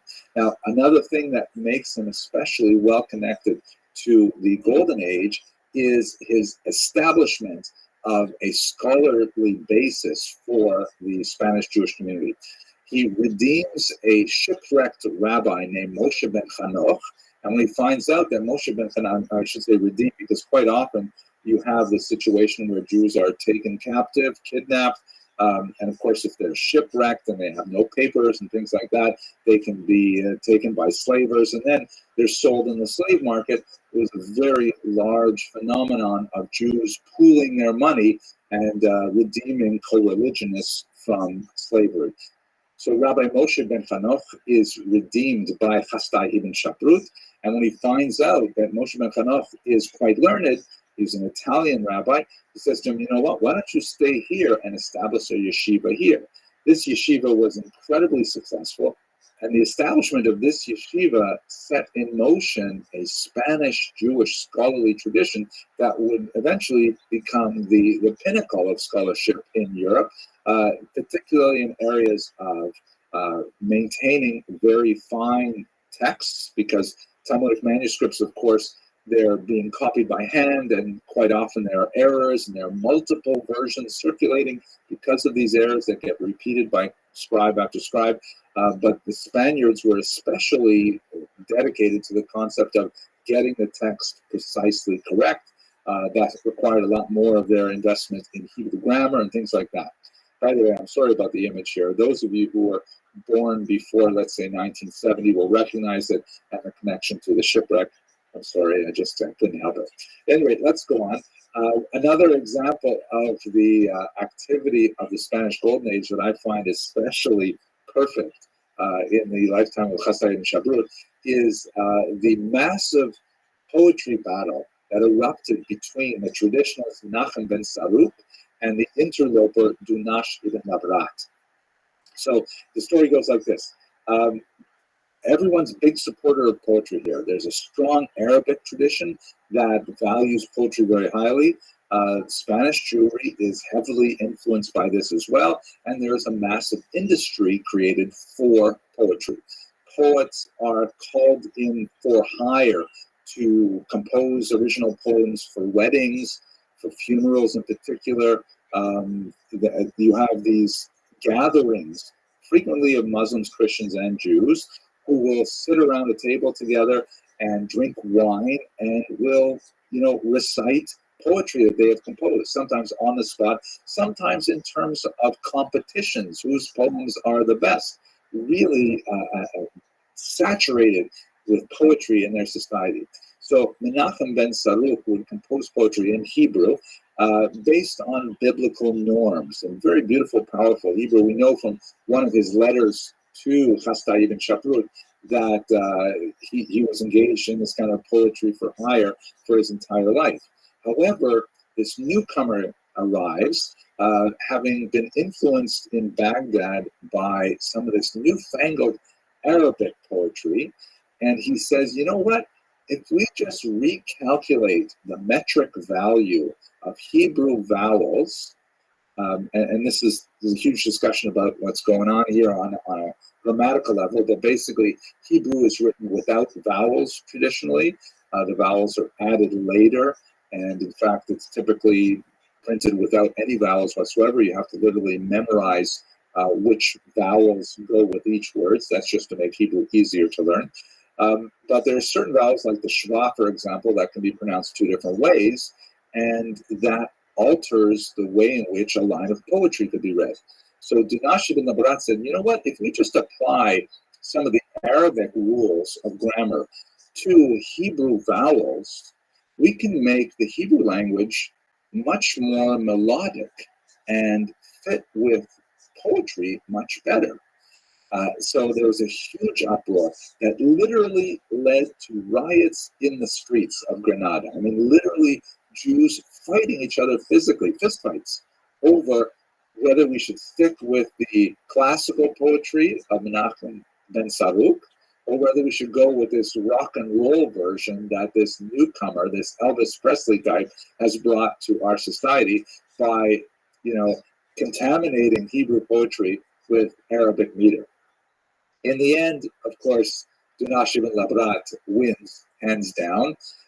He colors the next 1,000 years of Hebrew poetry. Most of the poetry that Jews love today, songs like Dror Yikra, which is recited at the table on Shabbat and so on, these are, the Arabic inflected Dinashib ibn Labrat versions that had such a huge impact. And even Chasta ibn Shaprut abandoned his support of Menachem ben Saruk in favor of this new poetry. But you get a sense here of how cultural this society was and how literature played such a huge role. And it gives you also a sense of what we've lost in the last 1,000 years since then. Let us move on to another figure who will certainly share in the poetic legacy, but has a much more military trend. Shmuel HaNagid, whose years are 993 to 1055, so he just slightly overlaps with Chasta ibn Shaprut and moves on into the 11th century.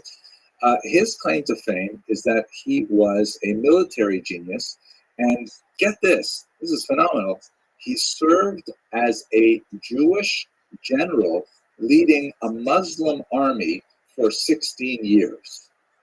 Incredible. Where would you hear of such a thing, that you have Muslim soldiers following the orders of a Jewish general? And this was right to the end of his life. I mean, he died as a general. He was never forced out. He never retired. He was a phenomenal individual. And he was a ferocious general, with tremendously successful. We know this because he wrote a lot of war poems, of course. And the poems are so surprising in the sense that they express such a range of the human experience that you won't find in typical religious poetry at all. He has, poems that describe the heat of battle, that harken back in many ways to King David's poetry in the Bible. And in fact, he referred to himself, Shmuel HaNagid, referred to himself as the David of his age. But at the same time, he was also a tremendous Talmudic scholar, and he wrote a book on Talmud, which is still studied today. And I'd like to pause us for just a second and reflect on this. One of the amazing aspects of the Spanish Golden Age, and in this context, Maimonides is an excellent example. Even though he fled Spain as a youth, he's a great example of how this is. It is highly unusual in Jewish history that you will have Jews who are at the same time highly expert and valued and world leaders as Jews per se in things Jewish, like, for example, the Talmud. And at the same time, they are highly valued and expert in secular fields that are essentially, followed by non-Jews. So you will have, for example, lots of tremendous geniuses like the Vilna Gaon, Shneir Zalman of Liadi, some phenomenal rabbis who make tremendous contributions to Jewish culture. And then you will have secular figures like Albert Einstein, Sigmund Freud, who make phenomenal contributions to world culture. But you will rarely have figures who are very well expert and recognized for contributing to Jewish culture overall, and at the same time contributing to secular culture overall. You will not have the chairman of the Joint Chiefs of Staff, who is also the Rosh Yeshiva in Lakewood. It just doesn't happen. We don't have those kinds of figures. Jews tend to specialize either in things Jewish, or when you get to the modern era, things secular. And they excel in both areas, thank God. There are lots of people who have made their names and have their light shines across the entire globe for what they've done. But it is only really in Spain where you see people like Shmuel Hanagid, who is equally famous as a general and as a Hebrew poet and rabbi. Maimonides, one of the greatest physicians of the world, and at the same time, one of the most stellar thinkers in Judaism simultaneously. This is something that is really characteristic of the Spanish Golden Age, and we will see it over and over again. It is so fascinating. But let us go back to Shmuel Hanagid, and by the way, the term Hanagid means kind of like the prince, the leader.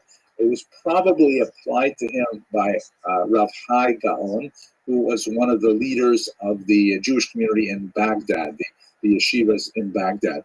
And this recognition of giving him his title, Nagid, was probably both an homage to his political position and to his tremendous scholarship. And we will have this term used, this title of Nagid, used over and over again in many Muslim areas for the leader of the Jewish community in that area.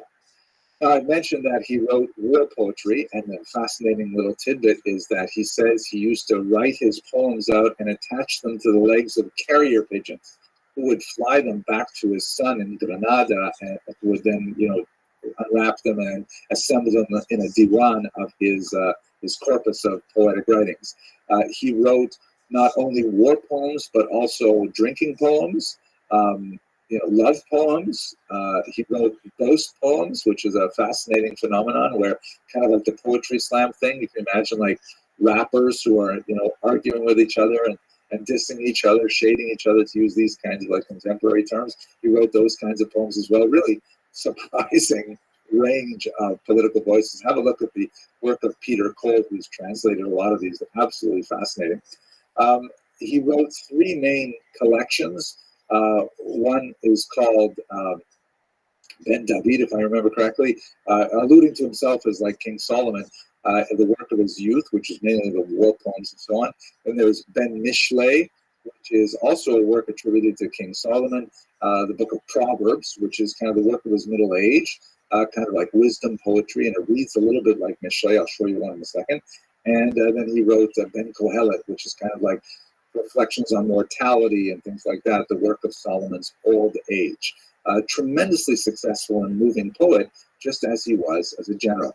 Here's one of my favorite poems from Ben Mishlei, and I'm going to read it in Hebrew. You have to forgive my attempt at a Sephardic accent, but that's the only way you can even get close to hearing the sound of the poetry, which is really gorgeous. And then I'll translate it so you get a sense of where he's coming from. This poem is dedicated to people who feign intellectual capability without actually investing the effort in learning. So it starts. Asher yagav kanal sfarim v'libo ma'asher bam rek v'rekam. K'piseach asher chakak lekir ma'at regel u'ba lakum v'lo kam. Translation, about a person who exerts effort and buys many books, but his heart remains completely empty of them. He's like a lame person who draws legs upon a wall, even 100 of them. When he tries to get up, he cannot. So the idea is, you think you'll get a reputation for being learned just by buying books and putting them on the wall. But all you get a reputation for is for buying books and putting them on the wall. You actually have to learn the books to be able to know what's going on. Listen to the last lines. You heard the phrase, Reik v'reikam, lakum v'lokam. Very, very beautiful kind of sense of how language moves. And I really enjoy his poetry myself. I'm really sorry to torture you with that. Let's, what here, now I mentioned at the beginning that there's 3.5 figures I like to talk about, maybe 4, depending on how I talk about it. One of the most fascinating little footnotes that I wish we knew more. I wish we could say fully, this is a 4th person, but we only have 3 poems from this person. But she is quite unique because she is the only surviving female Jewish poet of the era, and one of the very, very few surviving female poets of any era in the medieval period. Her name is Kasmuna bint Ismail. Ismail was the Arabic name that Shmuel used to describe himself. So many have felt that this might be Shmuel HaNagid's own daughter. He does actually refer to loss of a daughter at one point in his life. Unfortunately, we can't connect these dots completely, but nevertheless, it is fascinating to think that she may have been Shmuel HaNagid's own daughter and not outside of the realm of possibility at all. We have those 3 little poems preserved in Arabic in a 15th century collection, and let me show you a couple of them. First one here. Oh dear, you who graze constantly in the meadows, I resemble you in wildness and in blackness of the eye. Both of us are alone and without a friend, and we heap blame always on the decree of fate.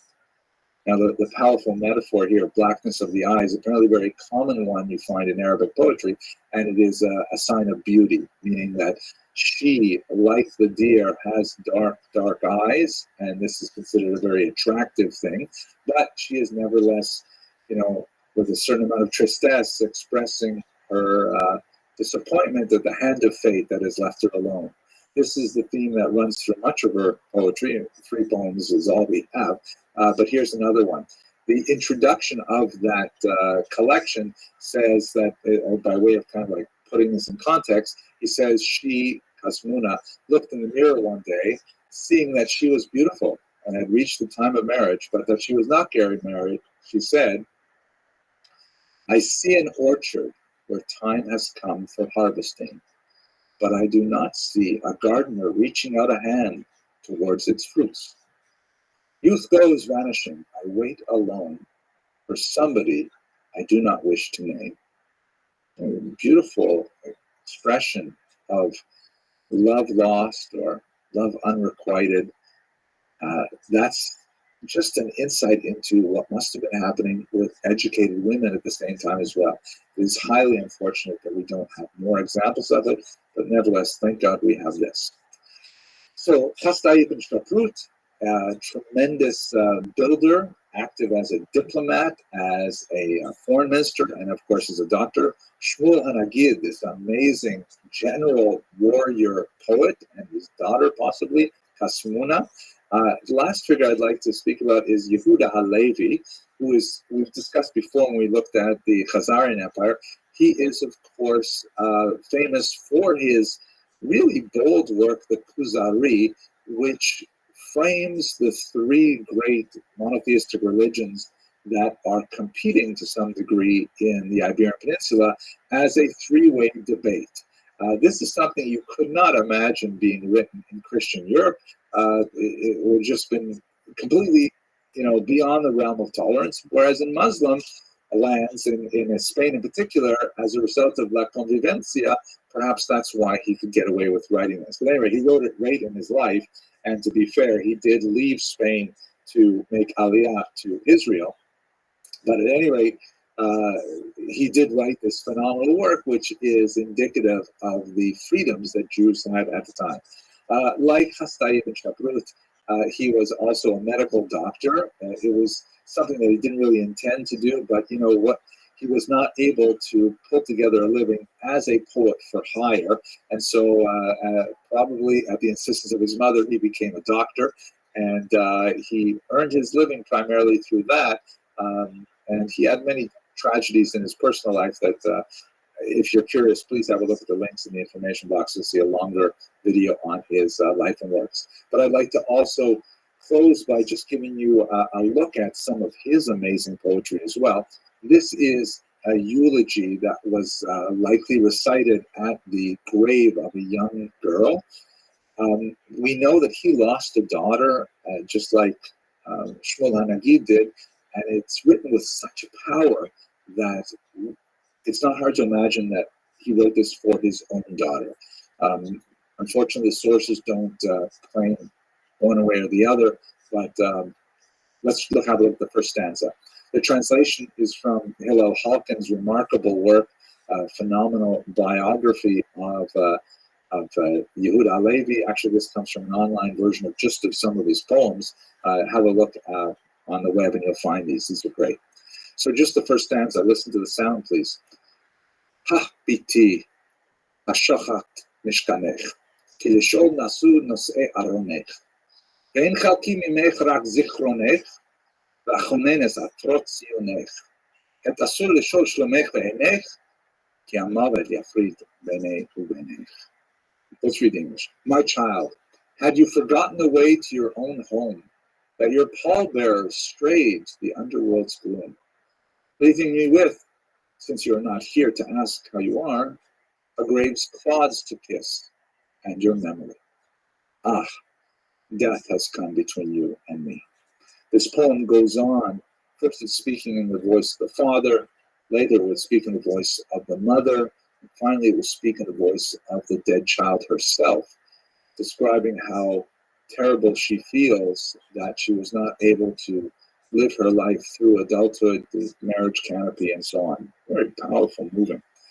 In the sounds of it, you hear how the uniformity of that final syllable feels like it's like a brick wall. It's so solidly constructed, and such a permanent barrier like death separating between you and me. Incredibly moving poetry. But he, like Shmuel HaNagid, wrote poetry right across the entire spectrum of human experience, love poems and very light-hearted poems as well, and truly one of the great poets of human civilization, not just the medieval Jewish civilization. Okay, I hope I conveyed at least some of my excitement about the period, and I encourage you to have a look at the longer videos if you want to see a little more. But for now, thank you very much for watching.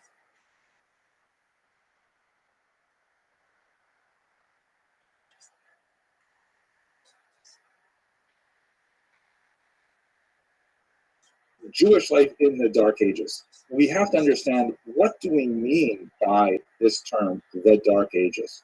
So it is a term that comes largely out of Western European historiography, which for a long time, like let's say 18th century onward, tended to view the flow of Western history as kind of like being a really high point Greco-Roman civilization. And then with the collapse of Rome, and especially its sacking by the Vandals in the 5th century, it hits a real low where you have kind of Conan the Barbarian ages, and there's not much happening, and no one's reading and no one's writing, and people are very superstitious about all kinds of things. And it kind of sits there until it goes back up again with the Renaissance, which literally means the rebirth. There are definitely some kind of ladder-like steps up from the Dark Ages, the Gothic period, and so on.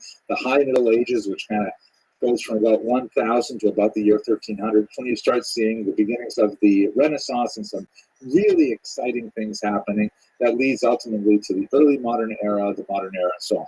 But the key element of this is it's very Eurocentric. It's as if the most important thing that's going on in history is whatever's happening in Europe. But in reality, when you look at world history, most of the universe, most of the world was not dark at all.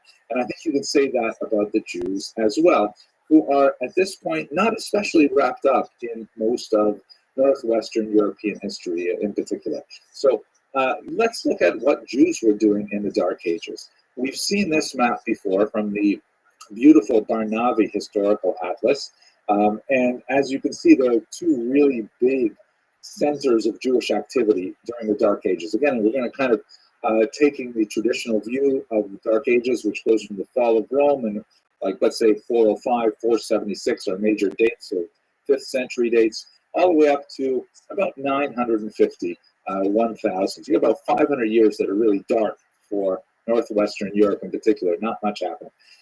It is the collapse of Roman civilization that leads to that, although Roman civilization is largely taken over by Byzantine civilization. The same kind of Christian culture, although many very significant differences. Not Catholic, for example, would become later called Orthodox. The more formal split wouldn't happen until the 11th century, but definitely heading in a different direction. But it's kind of like the second Rome based in Constantinople, which you can see at the top of this map. But I got off on a little bit of a tangent there. What are Jews doing during the Dark Ages? So we've got two really huge areas of Jewish activity, which are quite intense during the Dark Ages. You have that large brown circle, which is the region around Israel, where you've got lots of activity. You've got lots of halakhic activity, intellectual activity, the Jerusalem Talmud with the activity of the patriarchs. They're organizing themselves. They are, sort of negotiating a relationship with the Romans, which is not always so easy, and then later with the Byzantine overloads. But there's still quite a bit of historical data emerging from the Middle East during the Dark Ages. And then perhaps more significantly, and I wish the actual circle was bigger because it would get more of an impact, but Baghdad, oh my gosh, there's so much going on there with the transplanted yeshivot of Pumbedita and Sura, with the great intellectual centers of the Talmud that are just pumping away all kinds of stuff during this period, right up until the 7th century when you get the Muslim advance. And when the Muslims take it over, then they have an even greater explosion under the Gaonim, which we spoke about a few lectures ago. In fact, that's where we use this map. And the Baghdadi culture, the Mesopotamian culture, kind of like radiates all the way out through the Mediterranean basin and has its impact felt all the way out to Cordoba in Spain, where you see there's major Jewish communities. And it is during this period that, it's true, we have a lot of the Visigoths and so on, but we also get into the beginnings of the Spanish Golden Age. They have their roots during the period known as the Dark Ages. So these two areas represent the light that was coming out of the Jewish community in particular, and really has a very different kind of picture than what you think of with Northern Europe in the same period of time. But neither of these areas, of course, the Middle East and the Mesopotamian region, are in Europe. So what is happening in Europe in particular? So the most important areas, to be sure, are in Italy. There are just not that many Jews living in the rest of Europe. We have tiny, tiny little settlements in the Rhone River, for example, infinitesimally small ones in the Rhine River region, and like just little outposts, as it were. But in Rome in particular, and in the south, in Bari and Oria, you have some phenomenal centers of Jewish population where they are deeply involved in all kinds of Talmudic work and all kinds of historical work, poetic work. We have some beautiful remains of Jewish catacombs in Rome in particular that gives a sense of the extent of their civilization, and they're really doing a lot. In many ways, as we saw earlier with the tracing of Ashkenazic culture from Israel proper through the Italian peninsula and then into Northern Europe, this is the period where there is a lot of culture going on in this area here. I think some of my favorite expressions of Roman Jewish culture, extending towards the end of this period of the Dark Ages, is the remarkable work, the Aruch, which was written by Natan of Rome. And this is essentially the first dictionary of the Talmud ever. And it was a brilliant dictionary because, of course, don't forget, Jews are working in many different vernaculars. They're working in Latin, they're working in Greek, but the texts are in Aramaic and also in Hebrew. And, you need secondary materials to be able to negotiate these texts. So Natan of Rome, who had a family name Anav, meaning the humble ones, he composed the first dictionary of the Talmud, and it's beautiful. It's brilliant. Not only because it's not simply a word for word translation of the words that occur in the Talmud. It provides examples of how those words are used in the Talmud, and ends up becoming an incredibly important finding aid, such that, for a millennium since it was written towards the end of the first millennium, many Talmudic scholars use the dictionary not so much to understand the translation of a given Aramaic word, but to know where it's used elsewhere in the Talmud, because it is essentially kind of like a a concordance as well as a Talmud. Great, really amazing work. So there's lots of scholars who are here in Rome and in southern Italy. Many of them would later be transplanted to northern Europe, to Ashkenaz, where they would essentially become the nucleus of the Jewish community there. And we'll speak about them, God willing, a lot more next week. But that's really hardly dark at all for Jews. Jews are doing amazing things in this region in terms of poetry and scholarship and so on. And the whole concept of the Dark Ages doesn't make that much sense when you're thinking about Jewish history. Also, we have, not a tremendous amount of historical data about what Jews were up to in the Dark Ages, especially when you move outside of Muslim-controlled lands into European lands. But one really interesting glimpse is a reference that occurs in Muslim historiography to the so-called Radhanite merchants. Now, it's clear from the context of the discussion of the Radhanites that they are Jewish, and they are clearly roaming the world and involved in multiple areas of trade. The term Radhanite is up to a lot of scholarly discussion. There's a huge debate as to why they are called the Radhanites by the medieval Muslim historian who described their activity. My favorite understanding of this term is that it comes from the Rhone River, which is in central France. You can see here it basically bisects France here, ends up in Marseille.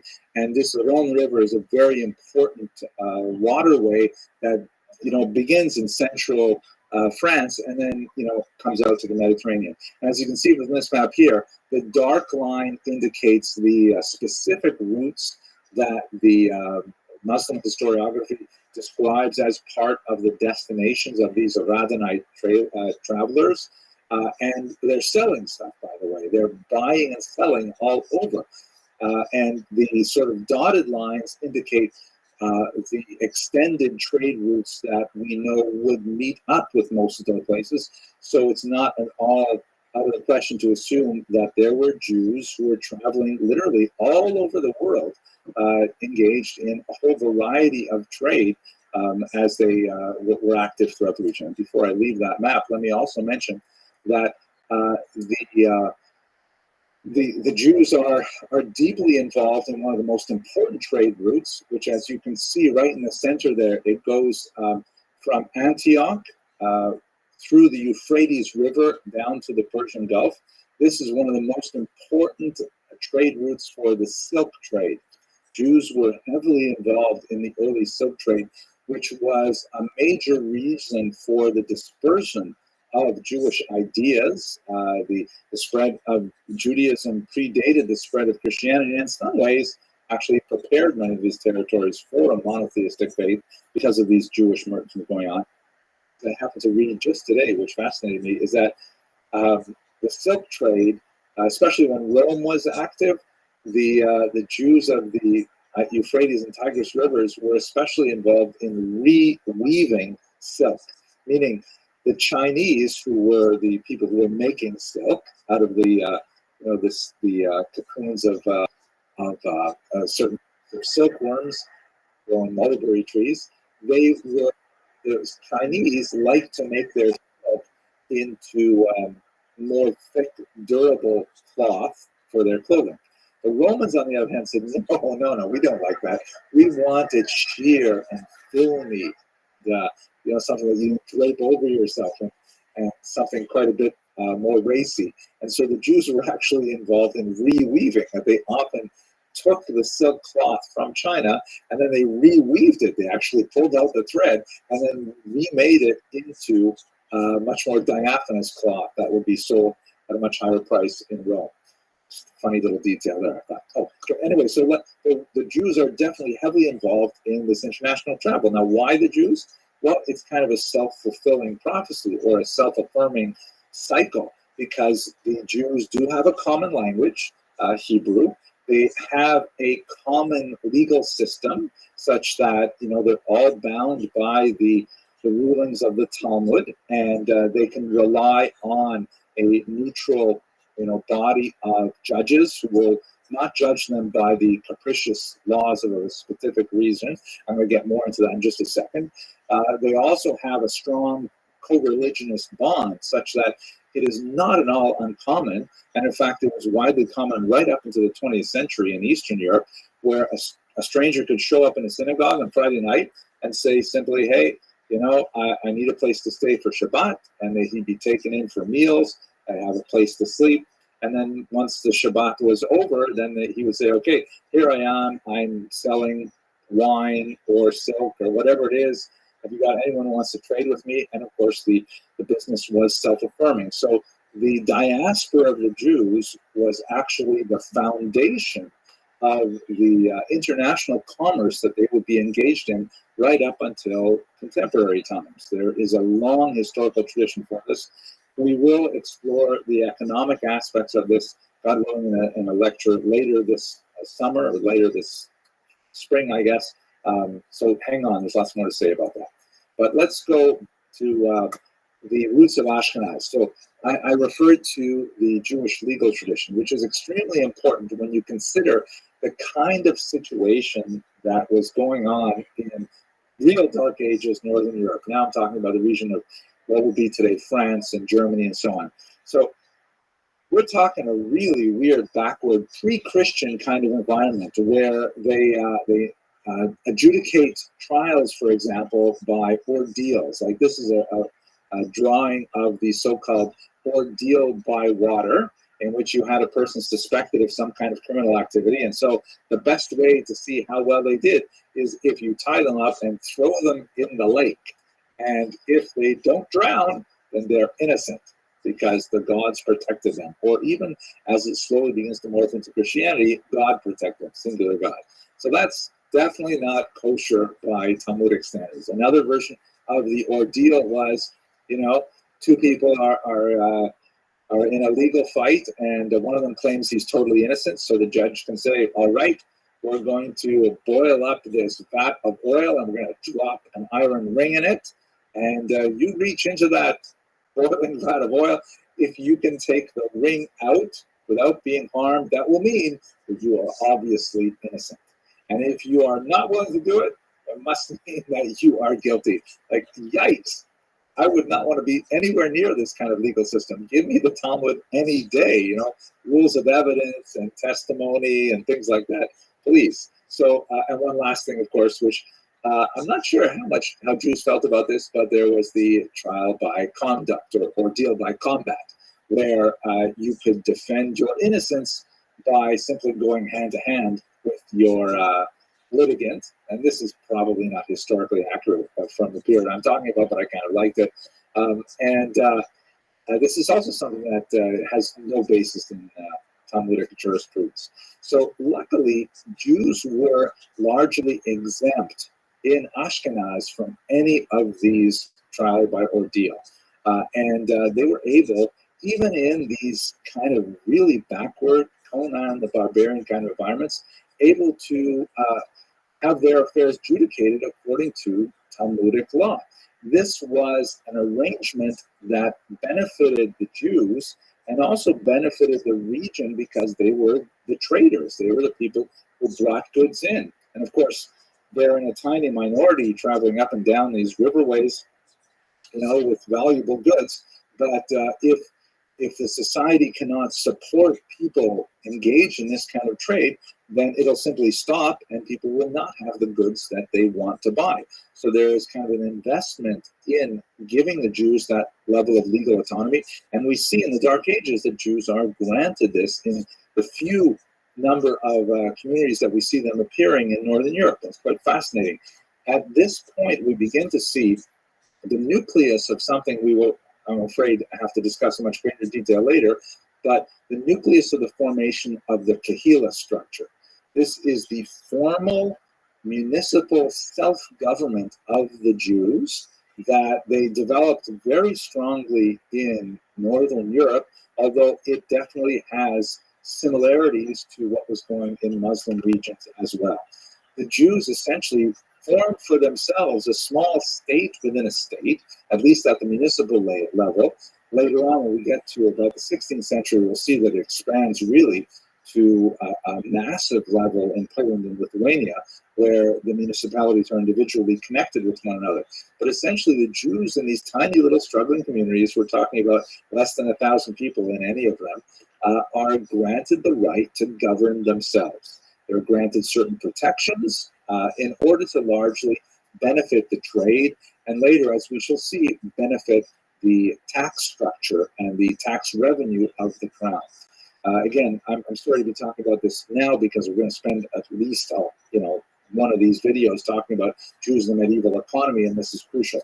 But what it gives us for now is the possibility of Jewish social independence, that they are, through the Kehillah structure and through their legal autonomy, able to run their own affairs and create their own social safety net with education, with support for the elderly, support for orphans and widows, support for poor brides, all kinds of things to ensure that the Jews are self-sufficient as a community and contribute to their ongoing survival, despite the relative barbarity of the Dark Ages in Europe. So that's just by way of introduction. I want to give you that kind of background coloring as we go on to speak now about the Rishonim. And I think the contrast is going to be absolutely stark.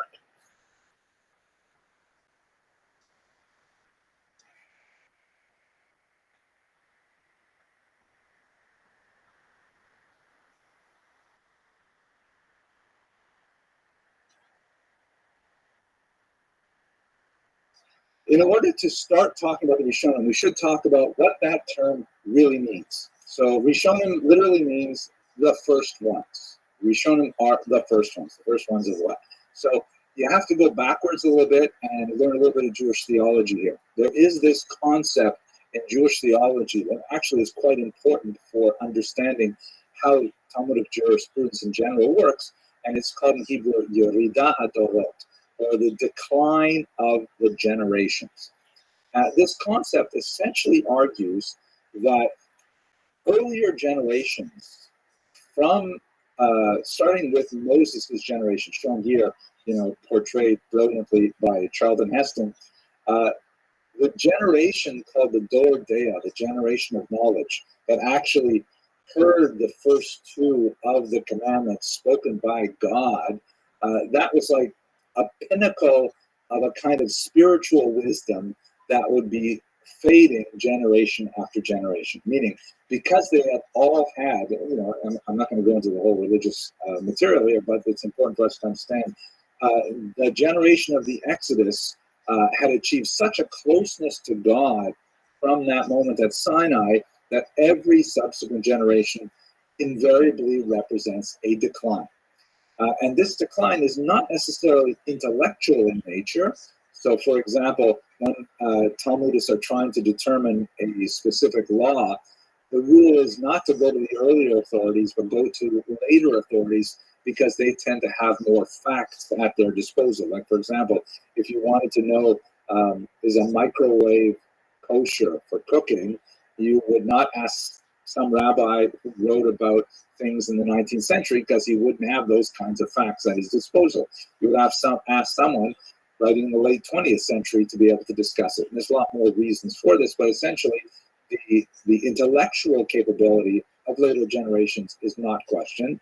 It is the spiritual capability, the sensitivity, the ability to penetrate to the core of an issue that is considered to decline from the moment of Sinai downward, through the prophets and through the sages and so on. So the major people, or major groups that we're speaking about in the medieval period begin with the Tanaim, and these are literally the teachers.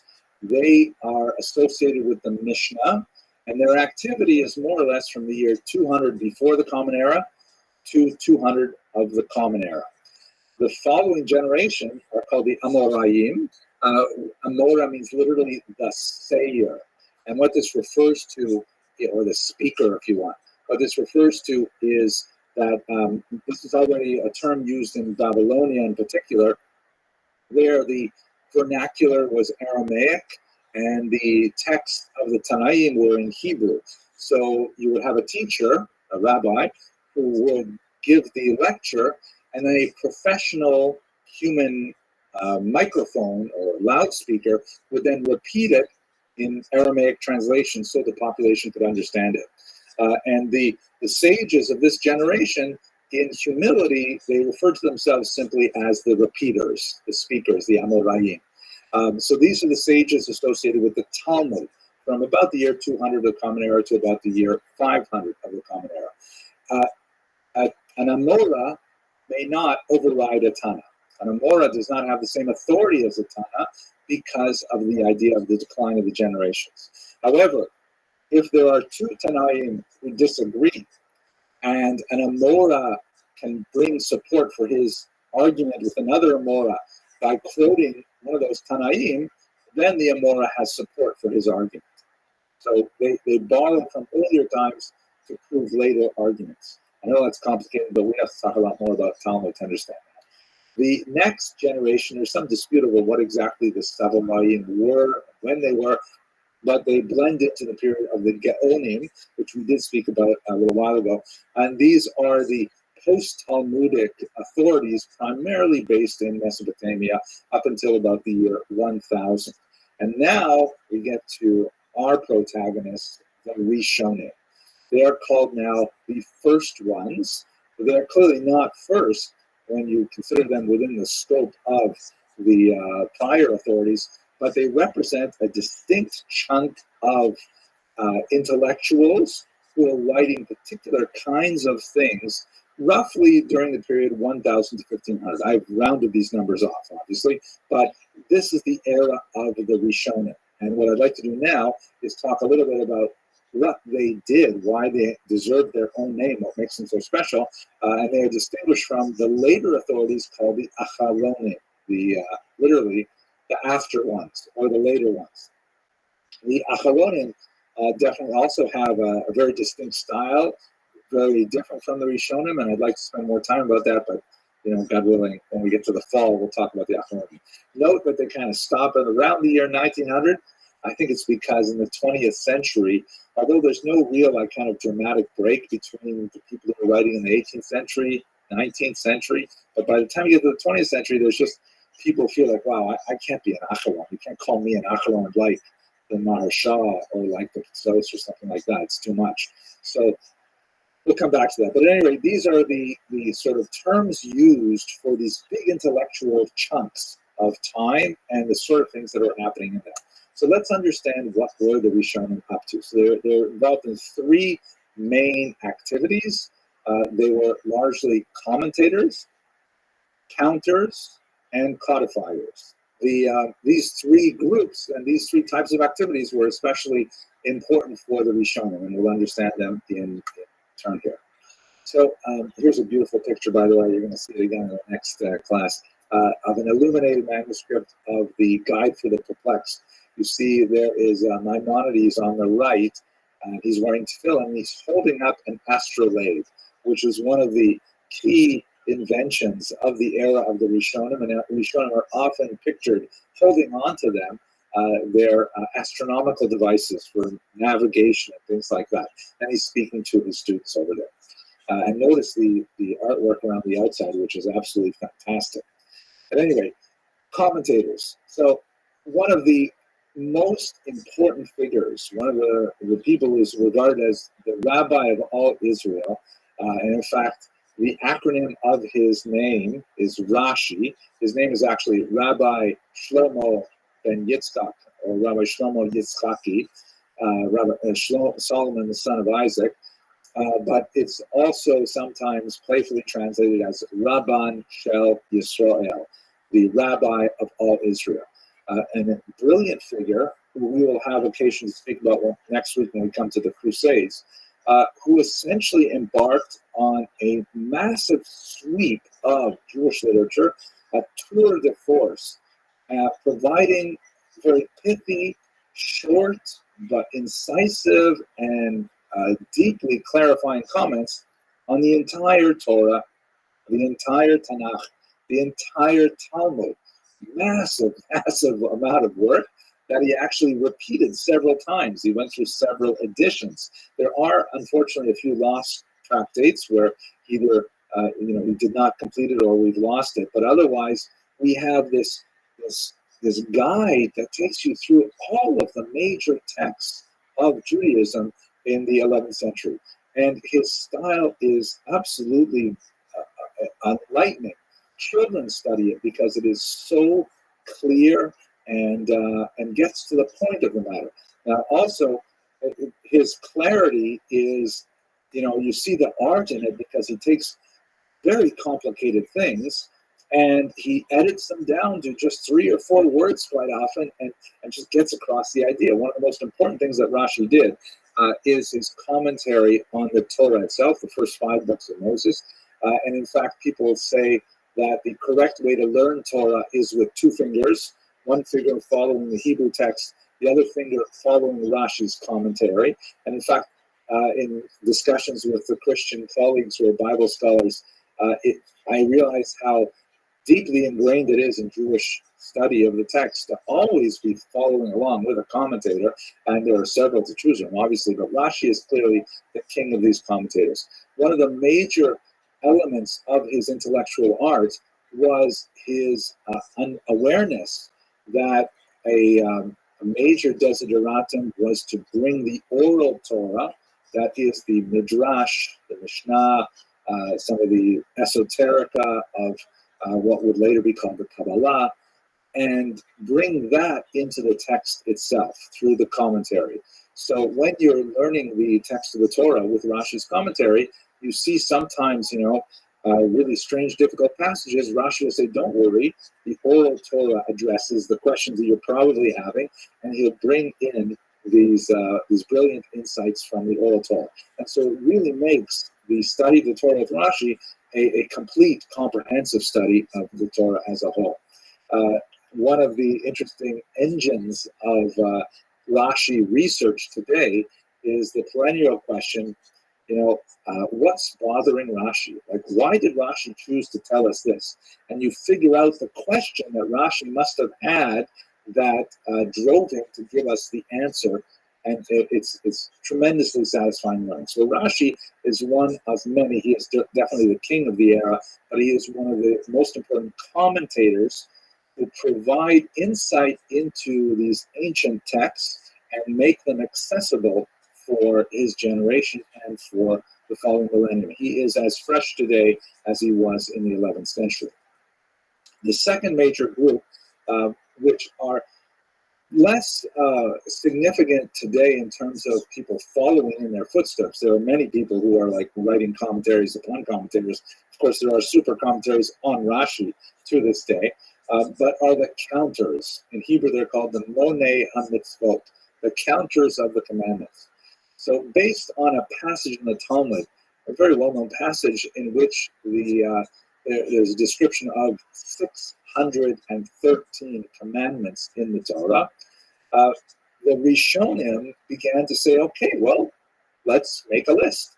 Let's go through the Torah and let us actually provide a list of all 613.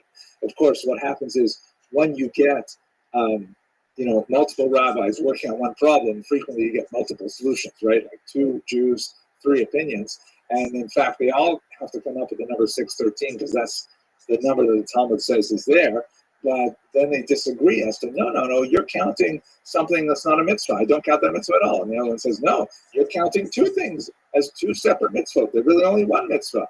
Or you forgot about these mitzvot. What about these, right? So the counters essentially try to place some kind of systematic order on the commandments that appear in the Torah, and that it's hugely consequential because it will especially lead to the next category. But just to give you an example of one of the Rishonim that is my favorite counter for sure. This is an anonymous counter, often identified with one Aharon of Barcelona, Spain. Quite possible, although there's significant questions that perhaps it was something else altogether. So it's an anonymous book called the Book of Chinuch, or the Book of Education. And it is the greatest bar mitzvah present ever, where this particular rabbi wants to give a bar mitzvah present to his son. So he essentially says, here, I'm going to list out all 613 commandments. I'm going to list them in the sequence in which they appear in the Torah. So when you go to synagogue every week and hear the Torah read, you'll be able to review all of the mitzvot that occur in that week's parsha. And that's brilliant. That's great. Really helpful just in itself, isn't it? But what he does after that is so much more amazing. First of all, he locates the mitzvah and a count, and they're literally counted 1 through 613. The English translation that's used wisely today is a 3-volume set. And then he tells you a little bit about how the mitzvah is performed. And then he tells you a little bit about, and this is amazing and not so common as you would think, he tells us why we have this mitzvah, this commandment. And that's like so valuable, because many of the other authorities from the Talmud on really don't think about that, or if they do think about it, they don't write a lot about it. There's this a sort of religious approach to the text saying, here is the commandment, and it is incumbent upon us to observe it, kasher tzivanu Hashem Elokai, as the Lord our God commanded us, right? He didn't tell us to think about it. He told us to do it. I'm generalizing. There are a lot of people who say, no, we have an obligation to think about it too. At any rate, the Chinuch provides the why answer to a lot of these commandments, to all of them actually. We don't necessarily, not all of the Rishonim agree with his response, but it is absolutely brilliant, and like I said, the world's best bar mitzvah present ever. We know that it was a bar mitzvah present, and we know a little bit about him and his son because he speaks to his son directly in the text. It's really very sweet and engaging.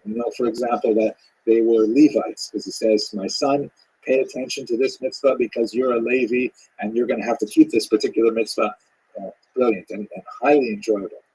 And then finally, most significantly, because it flows directly from the counters, are the codifiers. And this is hugely important because essentially these are the people. One of the most important I've listed here is Rabbi Yaakov ben Asher, known as the Rosh, or the head, who go through these commandments and they say, okay, thank you, for example, anonymous author of the Chinuch, for laying them out how they appear in the text. But if we're actually going to work with these in a functional way and organize a society around them, we've got to have them organized by topics. We've got to have all the laws of keeping kosher in one place, all the laws of keeping Shabbat in the other place, all the laws of, civil, criminal have to be in one place and things like that. So the codifiers begin to say, all right, organize this here. This is the mitzvah here. This is the mitzvah here. And remember that there's significant debate about what exactly is the mitzvah and how does it apply and under what circumstances is one exempt from it. All of these things are really important. So the codifiers who create, for example, the Rosh created a very important commentary called the Arba Turim, the 4 columns, or the 4 pillars, which correspond to 4 different aspects of human life. They end up becoming the source of tremendous dispute and commentaries on the codes. But nevertheless, they are hugely important. The most important of them for contemporary usage is undoubtedly the Shulchan Aruch.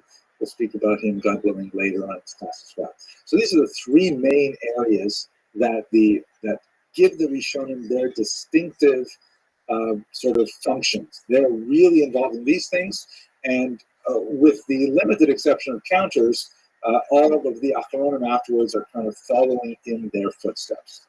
Now, at the same time, what's really fascinating to me as well is that the Rishonim are not all uniform at all. They are highly individualized and idiosyncratic. The Rashba and the Ritva and the Rambam, totally different people, different approaches, different personalities.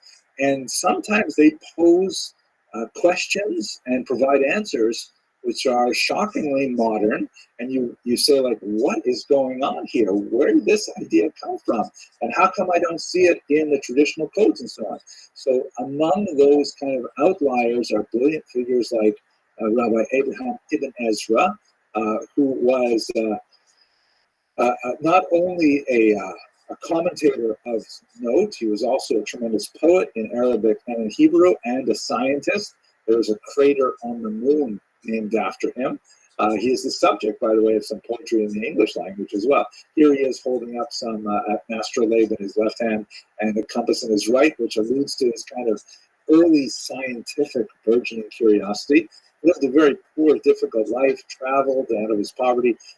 He would, and again, this is before printing, so he would literally write out his manuscripts, and then because he was so poor, he would sell his manuscripts, his only copy sometimes, and then have to rewrite them entirely from memory to sell them again. You know, the things he wrote about his poverty are extremely biting, but it also gives you a sense of, wow, this is like so unlike Rashi, so unlike the others. You see also Gersonides, also a Rishon who is not widely studied today, but brilliant, very cutting against the grain kind of commentaries on all kinds of issues which are of extreme relevance today. And when you study some of these Rishonim, you say, wow, this is like alternate history. Like, what would have happened to Jewish civilization if we decided that the halacha, the law, followed Gersonides and not, let's say, the Rosh? Very, very different kind of possibilities, and fascinating for our purposes. We're going to come back to both Gersonides and Ibn Ezra, I think, when we talk about the scientific revolution and Jews involved in it. But this gives you just a sense of the idea that there are many outliers among the Rishonim. It's hardly a monolithic, singularly orthodox way of looking at the world. Rishonim had a tremendous scope and spectrum of activity and interest and so on. Okay, I see that I got a little bit too excited there and I spoke too long about some of these things.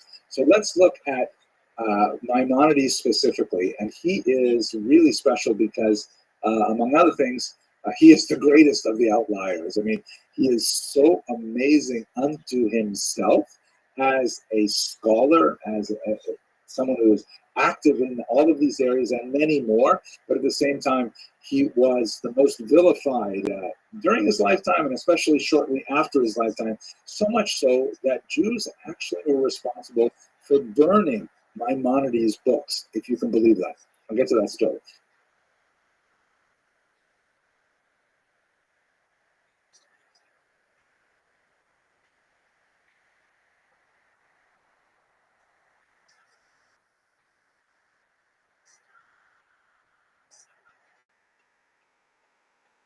Here's a sort of a modernized, detailed version of the iconic image of Maimonides that we have today. We have no idea if he looks anything like this, but it's sort of like when you see that picture, you say, oh, Maimonides. That is his signature up on top, though, which was taken from the Guinness archives. His dates are 1138 to 1204. He was born in Cordoba, Spain. We spoke about it a little bit in the beginning of the Golden Age.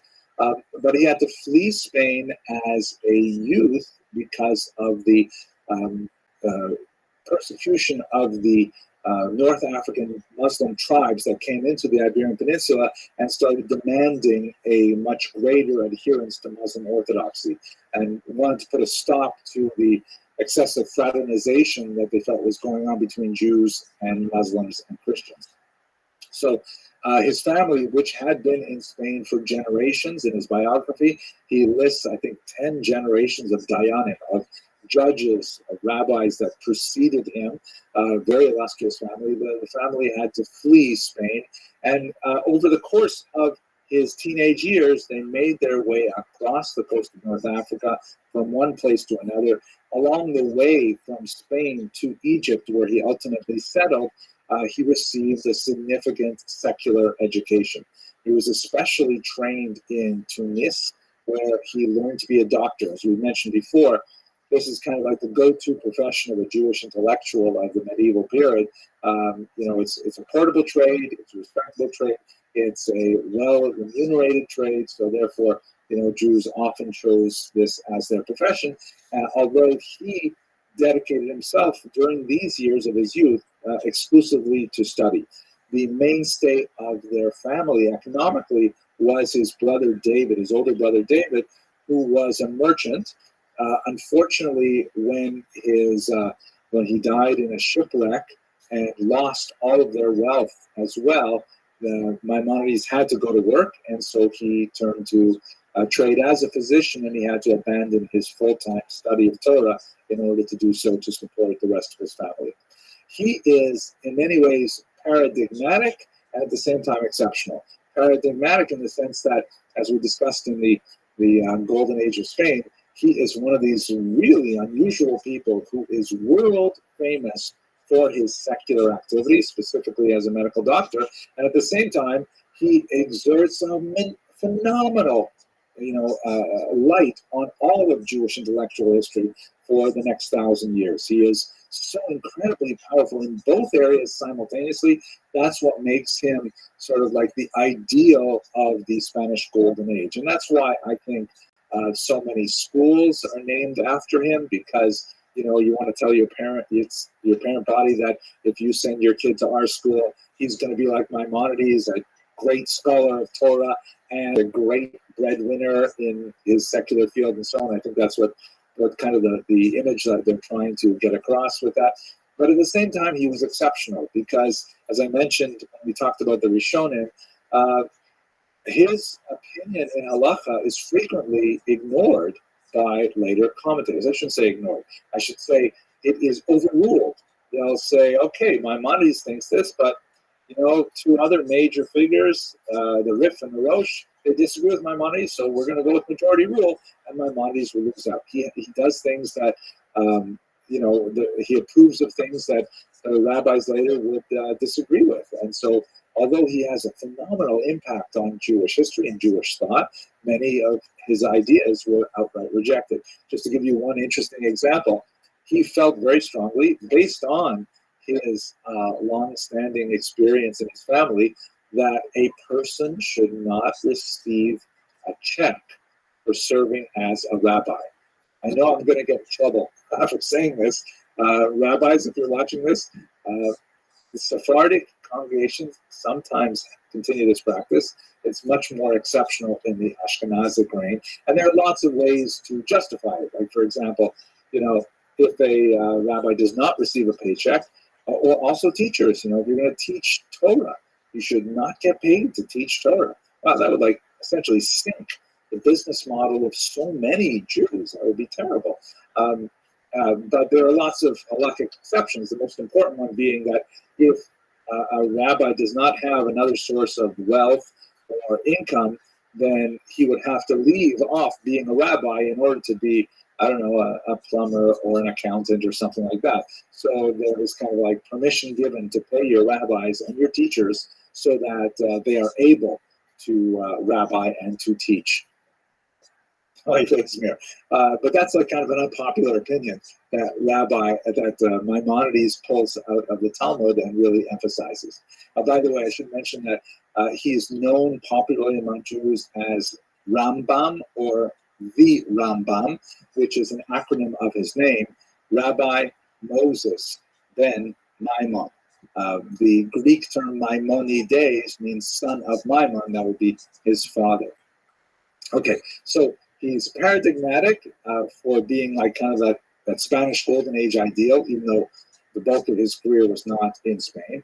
And he's exceptional because he's frequently disagreed with, and as we shall see, very heavily critiqued